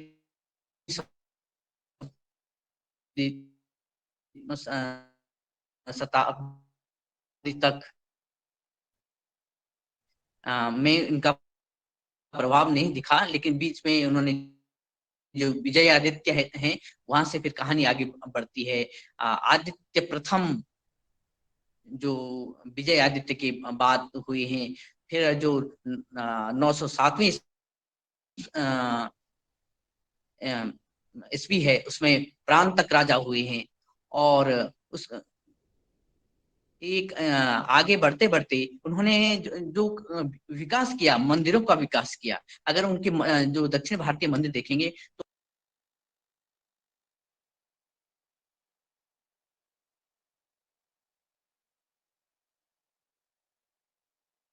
जी, आदरणीय दिनेश जी का शायद नेटवर्क चला गया है। शेष कल आदरणीय दिनेश जी को सुनेंगे यहाँ से, जहाँ से उन्होंने नेटवर्क उनका चला गया है। अब मैं सदन से चाहूँगा, 8:16 हो गए हैं, शेष वक्ताओं को हम कल सुनेंगे। कल अपनी तैयारी करके आए, कल हम आप लोगों को सुनेंगे। और आज के प्रेजेंटेशन में, आज के वक्ताओं के ऊपर अगर किसी का कोई सुझाव हो, कोई सवाल हो, तो आमंत्रित करते हैं, और एक एक करके हम आमंत्रित करेंगे सभी को अपने आज के इस प्रेजेंटेशन में। आदरणीय दिनेश जी जुड़ गए हैं। जी दिनेश जी, आपका स्वागत है। जी, मेरी आवाज और पहुंच अगले रही है? दिन जी सर, जी सर, मैं संक्षिप्त में ये बात रखना चाहूंगा, और अगले दिन कृपया मुझे समय दिया जाए कि जो चोल वंश में जो मुख्य मुख्य बिंदु, जब उस समय की जो करेंसी थी वो सोने की थी, उसे कासु कहा जाता था। और जो मंदिर में उस समय का जो महत्वपूर्ण मंदिर था, शिव जी का मंदिर, नटराज मंदिर, अभी भी भारत में स्थित है, और उसमें जो बृहद गोपुरम है वो चर्चा का विषय है। उस समय की भाषा संस्कृत और तमिल थी, और चोल जो एलार नामक जो जगह थी उसमें, जो वर्तमान का बाद में श्रीलंका, सिंहल को उन्होंने जीता था। और जो पंचायती राज की व्यवस्था को उन्होंने और सुदृढ़ बनाया था, यानी जो वैदिक काल में जो पंचायत राज व्यवस्था थी वो यहाँ तक आते आते बहुत अच्छी व्यवस्थित हो गई थी, जिसको हमने बाद में चकनाचूर कर दिया था। और इसमें जो प्रांत यानी प्रदेश को मंडलम कहा जाता था, जो कमिश्नरी थी उसमें उसे कोट्टम कहा जाता था, और जिला को नाडु और ग्राम को कुर्रम कहा जाता था। अगर हम तमिलनाडु की बात करें तो एक तमिल एक जिला रहा होगा, वो तमिलनाडु उसको आज भी हम व्यक्त करते हैं या सुनते हैं, और आज ये पूरा प्रदेश है। तो इस तरह से ये संक्षिप्त में चोल साम्राज्य का मात्र एक ही लाइन कह सकते हैं, लेकिन ये बहुत विस्तार है। और क्योंकि मेरा नेटवर्क भी कुछ गड़बड़ था और साथ में समय भी कुछ कम था, तो इस वजह से मैं अपनी बात को आगे अगले दिन बढ़ाऊंगा, ताकि अन्य सभी आदरणीय सदस्य अपनी बात भी रखें। और जी धन्यवाद, प्रणाम। धन्यवाद आदरणीय दिनेश जी, आपने महत्वपूर्ण मार्गदर्शन दिया, और बहुत अच्छी तैयारी है आपकी इतिहास को लेकर के। आप जरूर आगे हम सुनेंगे, और आगे हम सभी सदन में उपस्थित भाई बहनों को सबको सुनेंगे। सभी भाई बहनों से हमारा निवेदन है कि इस भारत के इतिहास को सुने, जाने, और जो विषय आपको अच्छा लगे, जो घटना आपको बता सके सदन में, उसको आप सभी को एक एक घटना के बारे में बताना आवश्यक है। चाहे वो किसी प्रकार की घटना हो, इतिहास को हमें जानना बहुत जरूरी है। और हम सब लोग अब हम चाहेंगे एक एक करके हम आमंत्रित करते हैं कि आज का जो आदरणीय पवन सर जी ने जो हमको विषय दिया है भारत का इतिहास, वो आपको कैसा लगा? बस इतना 2 शब्द में आप अपनी बात रखें और बस आप सहमति देते हुए, समर्थन करते हुए, अपनी बात को विराम करते हुए हम सदन से चाहेंगे आदरणीय रंजना जी सादर आमंत्रित हैं, आप अपना विचार रखें। जी जी जी, बहुत बहुत धन्यवाद। और सदन में सभी को मेरा नमस्कार। जैसे कि आज की हमारी कक्षा अच्छी रही और उसी के साथ जो हमने पवन सर ने जो विषय दिया है इतिहास पर चर्चा, ये बहुत ही सुंदर महत्वपूर्ण जानकारी है हम सबके लिए, क्योंकि हमने किताबों में जो इतिहास पढ़ा है वो आधा अधूरा है और हमें जानने का पूरा हक है। तो ये वीडियो सबको हम शेयर करेंगे और इसमें जो भी अपने इतिहास के बारे में बताया है, प्राचीन संस्कृति के बारे में बताया है, गोत्र के बारे में बताया है, वंशज के बारे में बताया है और बाकी और भी बताया है कि जैसे यूरोप, अफ्रीका, ये सब देशों के बारे में और हमारे भारत की भी जो संस्कृति है उसी के बारे में भी बताया है। हड़प्पा, सिंधु नदियों के बारे में जैसे, और फिर रामायण महाभारत के बारे में भी बताया है। ये बहुत महत्वपूर्ण जानकारी है हम सबके लिए और हमें आगे इतिहास को फिर से दोहराना है, फिर से सीखना है। बहुत बहुत धन्यवाद आदरणीय पवन सर का और बाकी सबका भी। ओम नमस्कार। आप धन्यवाद। सभी को एक एक विषय पे अपना उद्बोधन देना है, ये निरंतर एक क्लास चलेगी। जी आदरणीय राजश्री कुशवाहा जी, अगर आप मेरी आवाज सुन रही हैं, कैसा लगा आज का कार्यक्रम? और ये इतिहास अपने जीवन में महत्वपूर्ण है। आदरणीय अभिमन्यु रघुवंशी जी, अभिमन्यु तक मेरी आवाज पहुंच रही हो तो आप आमंत्रित हैं अपना। आदरणीय भगवान दास कुशवाहा जी। जी, सदन को मेरा ओम वंदन अभिनंदन। आज का जो हमारे आदरणीय पवन सर ने विषय रखा बहुत अच्छा है और इसमें हम सबको जानकारी जिसको जितनी है और बाकी खोज के प्रस्तुत करना चाहिए, जिससे हमें अपने पुराने गौरव के बारे में पता चले और हम लोगों का मनोबल ऊंचा रहे और ये निरंतर चलना चाहिए। बहुत अच्छा है और इसी के साथ सभी को ओम, गिलोय पीते रहें और ठंड सर्दी से बचते रहें। सभी को ओम वंदन अभिनंदन। धन्यवाद आदरणीय बीडी साहब, आपको सब सदन की चिंता रहती है और आप इसको यूट्यूब पर जो चैनल दिया है इसको सुने और एक किसी प्रकार की घटना भी आप बताएंगे सदन को। आदरणीय भुवनेश्वर राय जी, आप सादर आमंत्रित हैं। धन्यवाद आदरणीय मुनीलाल जी।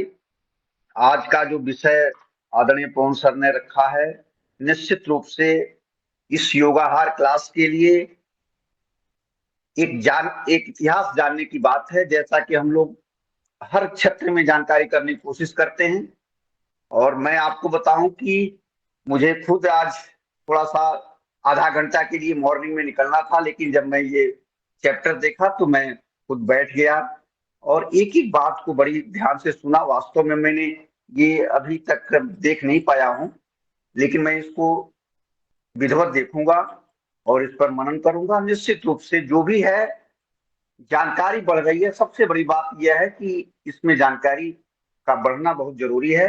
अपने बारे में जानना बहुत जरूरी है। जब आप जानेंगे तभी आप 10 लोगों को बता पाएंगे। जब आपके पास उस तरह का ज्ञान नहीं होगा फिर आप उसके बारे में न किसी को बता पाएंगे न कुछ समझा पाएंगे। तो सबसे बहुत बड़ी चीज ये है कि अपने ज्ञान को बढ़ाना जरूरी है, तो इससे अपना ज्ञान बढ़ेगा। इसी के साथ मैं अपनी वाणी को विराम दूंगा। धन्यवाद। बिल्कुल मैं आपकी बात का बिल्कुल पूर्ण समर्थन करता हूँ आदरणीय भुवनेश्वर राय जी, क्योंकि मुझे भी सुबह निकलना था गाय का दूध लेने और मुझे जीवामृत बनाना था सुबह से। लेकिन मैं जब ये विषय आया तो मैं बैठ के बिल्कुल पूरा तन्मयता के साथ सुन रहा था, क्योंकि मेरा मन एक भी इंच इधर उधर जाने का नहीं हुआ। इतना महत्वपूर्ण विषय आज जो चल रहा है, मैं इसलिए आपका समर्थन करता हूँ कि यही भाव मेरे मन में थे और मैं खेत पर अभी नहीं गया हूँ। आदरणीय बने सिंह आर जी, मेरी आवाज आप तक पहुंच रही? जी, स्वागत है आपका। सदन के सभी लोगों को मेरा प्रणाम। देश का नया इतिहास लिखने के विषय में जो आज विषय आया है, चाहे वो शिक्षा के क्षेत्र में हो, चिकित्सा के क्षेत्र में हो, खेती के क्षेत्र में हो, वैदिक शिक्षा, वैदिक चिकित्सा, वैदिक रहन सहन और गुरुकुल परंपरा जो शिक्षा हमारी थी वो विध्वंस हो चुकी थी देश के अंदर, उसको पुनः स्थापित करने के लिए और देश का एक नया इतिहास लिखने के लिए स्वामी जी ने एक रिसर्च मांगा है देश के कोने कोने से और घर घर से। उसमें हम कैसे कामयाब हुए और कैसे सफल हुए, इसके लिए मैं बहुत बहुत धन्यवाद देना चाहता हूं सदन को एवं सदन के सभी लोगों को कि हमारा देश का नया इतिहास जब लिखा जाएगा तब हम वैदिक शिक्षा के पद चिन्हों पर चलेंगे, हमारे ऋषियों के पद चिन्हों पर चलेंगे, हमारी संस्कृति के पद चिन्हों पर चलेंगे। आज वर्तमान में क्या हो रहा था कि संस्कृति को मानते थे हम पर उसके पद चिन्हों पर नहीं चलते थे। ऐसे अनेक सारे उदाहरण हैं, समय के अभाव में मैं क्या बताऊं आप लोगों को। फिर भी मैं कहना चाहता हूं कि हमारी सभ्यता वैदिक सभ्यता होगी तो देश का एक नया इतिहास होगा और भारत फिर से विश्व गुरु बनेगा। इसी शुभकामनाओं के साथ मैं सभी लोगों को धन्यवाद देना चाहता हूं। प्रणाम। धन्यवाद आदरणीय बने सिंह जी, आपको पूरा समय दिया जाएगा, सबको पूरा समय दिया जाएगा, चाहे और क्योंकि ये बहुत महत्वपूर्ण विषय है। आप अपनी तैयारी रखें, ये यूट्यूब चैनल देखें और गूगल पर सर्च करें भारत के इतिहास को। किन महान पुरुष के बारे में आप बताना चाहते हैं, किस देश किस राज्य के बारे में, किस मंदिर के बारे में, किसी कोई भी स्थिति जो पुरातन अपन की जो है समाप्त कर दी गई है, वो इतिहास को हम सब जानेंगे और हम सब एक एक विषय को सुनाएंगे। आदरणीय गजानन बजाज जी, आप सादर आमंत्रित हैं सदन में। अगर मेरी आवाज आप तक पहुंच रही हो आदरणीय गजानन बजाज जी, तो आप सादर आमंत्रित हैं। आदरणीय कुलदीप, आदरणीय कल्पना जी, आदरणीय बहन कल्पना जी तक मेरी आवाज पहुंच रही है तो आप सादर आमंत्रित हैं। आदरणीय कृष्ण कुमार जी। ओम ओम सदन को ओम वंदन नमन। बहुत समय बीतने जा रहा है, फिर भी मुझे समय दिया गया, बहुत बहुत धन्यवाद मुनिलाल जी को। ये मैं जो इतिहास की बात और भारतीय इतिहास और अभी आदित्य जी का अनुभव सुना तो मुझे भी मिला मौका, तो मैं भी अपना इतिहास खुद बताता हूँ। मैं 1993 में एक पुस्तक पढ़ी थी जिसमें जो रामधारी सिंह दिनकर लिखे हुए हैं, और उस पुस्तक का अनुमोदन पंडित जवाहरलाल नेहरू जी ने की है। और उसमें जो लिपि है, लिपि भाषा जो है, भाषा है हिंदी की और भाषा है बांग्ला की और लिपि है देवनागरी की। उसमें ये बताए हैं कि ये जो पिंड और ब्रह्मांड कर रहे हैं हमारे शरीर में, स्वामी जी बोलते हैं ये पिंड में पूरा ब्रह्मांड घुसा हुआ है। इस तरह से वो जो रविंद्रनाथ जी बताए हैं ये अपने बांग्ला भाषा में हेथाई आर्ज, मतलब यहाँ आर्ज आए, हेथाई अनार्ज, यहाँ अनार्ज आए, हेथाई द्रविड़, हेथाई चीन, हेथाई मुगल, हेथाई, इस तरह से जो आए ये सारे एक देह में विलीन हो गए हैं। सबको जाने का इतिहास है, इस भारत से इतने लोग आए गए, लेकिन इतिहास तो बताता है कि 1947 में हमारे यहाँ से अंग्रेज चले गए, लेकिन वो लोग कहाँ गए, द्राविड़ कहाँ गए, चीन कहाँ गए, शक कहाँ गए, हुन कहाँ गए, दल कहाँ गए, ये जो मेरा देह है, ये जो मेरा शरीर है, इस शरीर में सब विलीन हो गए हैं। ये जो संस्कृति है, सभी का संस्कृति हमारे शरीर में घुसा हुआ है।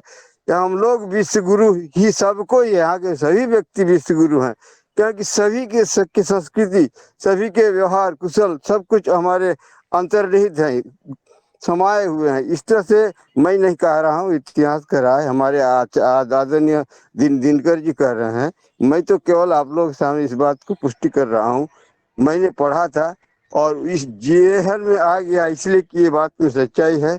और वास्तव में अंग्रेज लोग चले गए हैं, बाकी लोग हमारे अंदर में ही सब घुसे हुए हैं। ये जो हमारा शरीर है, हमारा देह है, ये अपने आप में विश्व गुरु है, विश्व के सभी संस्कृति में रहा है। और आप लोग भी इस चीज को, या जो मैंने कहा उसको भी आप लोग संस्कृति के 4 अध्याय यूट्यूब में जा करके या तो लाइब्रेरी में जा करके आप पढ़ सकते हैं। बहुत बहुत धन्यवाद मुनीलाल जी को। अंत भला तो सब भला। धन्यवाद आदरणीय कृष्ण कुमार जी। और मैं सदन से चाहूंगा कि आज विषय हम लेंगे आप सबका, बस आज के कार्यक्रम के बारे में 2 शब्द आदरणीय कल्पना बहन जी सादर आमंत्रित हैं। अनम्यूट कर लें आप अपना सुझाव। आदरणीय कुलदीप पुनियाल जी। ओम।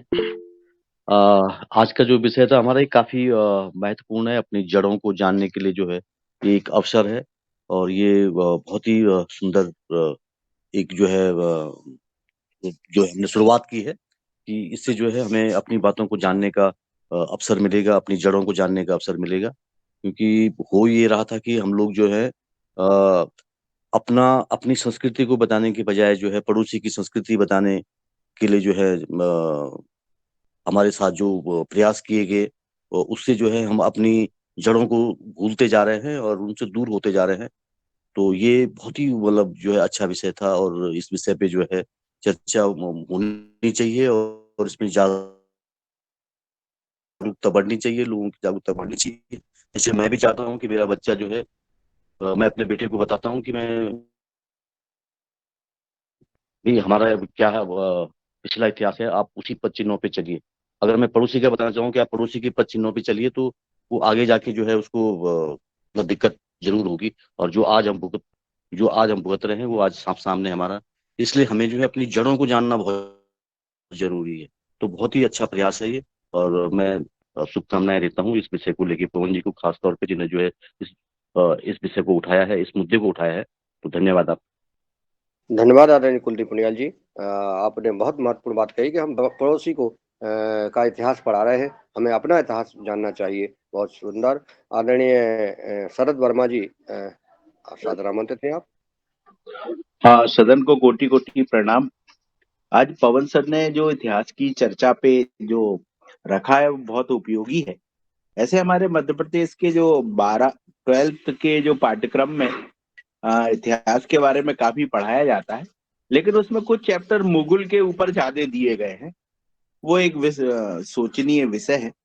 और सम्राट अशोक जी का जो चक्र है अपने तिरंगे में, मैंने 1-2 बार बोला भी है कि वो जो सम्राट जी का जो चक्र है वो अपनी सीमाओं को बताता है कि भारतवर्ष का सीमा कहाँ तक थी।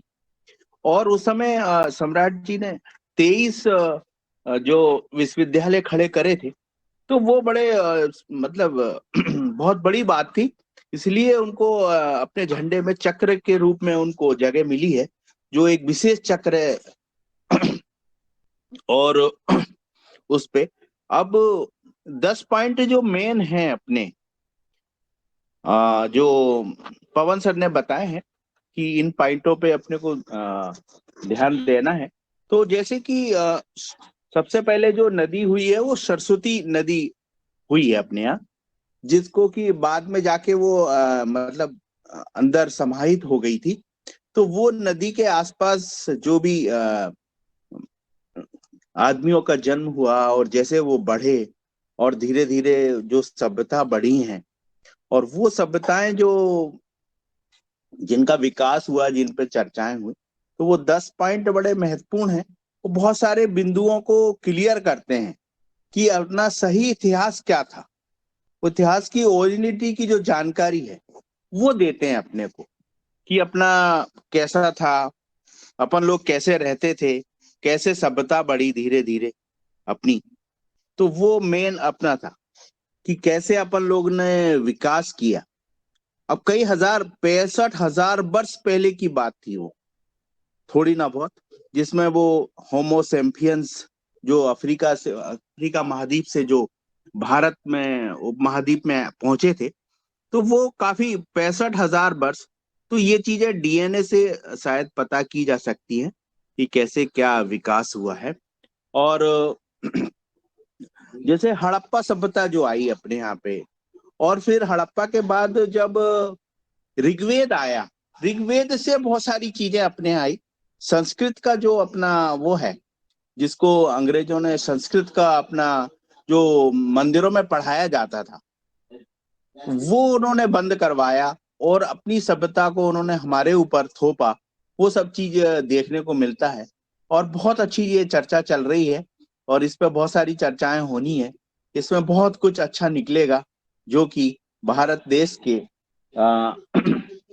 विद्यालयों में एक नए पाठ्यक्रम के रूप में जुड़ेगा, जिसमें पतंजलि का एक ये जो प्रयास है वो नींव का पत्थर साबित होगा। जी ओम।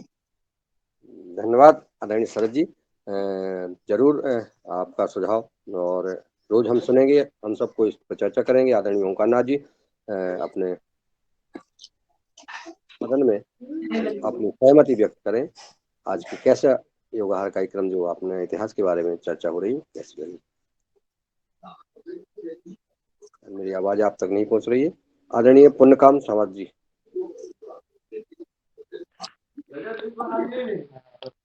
जी आदरणीय सभी को अभिनंदन प्रणाम।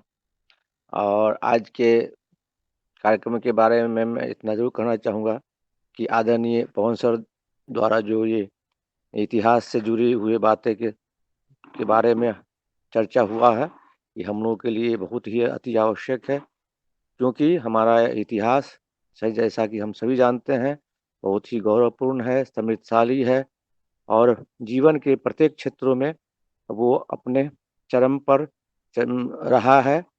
तो उसका जानना हमारे लिए निश्चित है कि हमारे भविष्य को और भी समृद्ध करेगा और भी बेहतर करेगा, ऐसा हम लोगों का मेरा मानना है। तो निश्चित है कि हमें अपने इतिहास के बारे में जानना है और ये हमारे भविष्य के बेहतर भविष्य के निर्माण के लिए सहायक होगा। मैं आज इतना ही कहकर अपनी बात को विराम देता हूँ। जी प्रणाम। ओम। जी धन्यवाद पुण्यकाम जी। आगे हम सब इतिहास के बारे में एक एक घटना के बारे में याद करें और सदन में जैसे ही समय मिलता है तो सबको आमंत्रित करेंगे। आदरणीय श्रद्धा जी, अगर मेरी आवाज आप तक पहुंच रही है तो आप सादर आमंत्रित हैं। आदरणीय उमा शंकर जी, आदरणीय युगाहार रिकॉर्डिंग से। और अब हम हमारे इस कार्यक्रम का लगभग 7:45-9 बजने वाले हैं।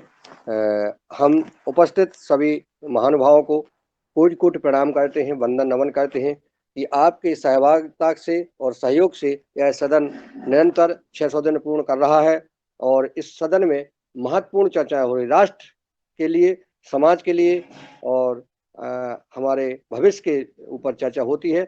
आप सब इसमें अन्य लोगों को भी जोड़ें, क्योंकि ये महत्वपूर्ण चर्चा किसी से वंचित न रह जाएं। अपने परिवार को जोड़ें, मित्रों को जोड़ें, समाज को जोड़ें। यह काम पुनीत काम जरूर करें, क्योंकि तभी हमारा देश बच पाएगा, देश विश्व गुरु बन पाएगा। आज इस इतिहास में आपने सुना, अभी इसकी शुरुआत हो गई है, इसको हम सब लोग चर्चा करेंगे। आदरणीय रंजना जी, आपका बहुत बहुत शायदबाद। आदरणीय भगवान दास कुशवाहा जी, आदरणीय भुवनेश्वर राय जी, आदरणीय वनय सिंह जी, आदरणीय डॉक्टर किशोर दुबे जी, आदरणीय कल्पना जी, आदरणीय कृष्ण कुमार जी, आदरणीय कुलदीप पुनियाल जी, आदरणीय ओंकार नाथ जी, आदरणीय प्रणाली महत्व जी, आदरणीय पुण्यकाम जी, आदरणीय रवि आदित्य जी, आदरणीय सद वर्मा जी, आदरणीय सिद्धा जी, आदरणीय उमाशंकर जी, आदरणीय विनोद भट्ट जी और आदरणीय योगहार रिकॉर्डिंग से सभी भाई बहनों को सादर प्रणाम और जो रिमूव हो गए हैं उनको प्रणाम। कल साथियों के साथ जुड़े, ये आहुति इस यज्ञ में जरूर डालें, एक एक व्यक्ति को जोड़ने की आहुति डालें तो हम ये हमारा संदेश अधिक से अधिक लोगों तक पहुंच जाएगा। धन्यवाद। जय हिंद, जय भारत। माता की जय, वंदे मातरम। इस देश को हमें पुनः ऋषि और किसी परंपरा की ओर ले जाने का बहुत अच्छा अनूठा तरीका आदरणीय पवन सर जी को पुनः प्रणाम करते हुए आज की घोषणा करता हूं, आज का सदन समापन करता हूं। ओम। जी, धन्यवाद सभी को।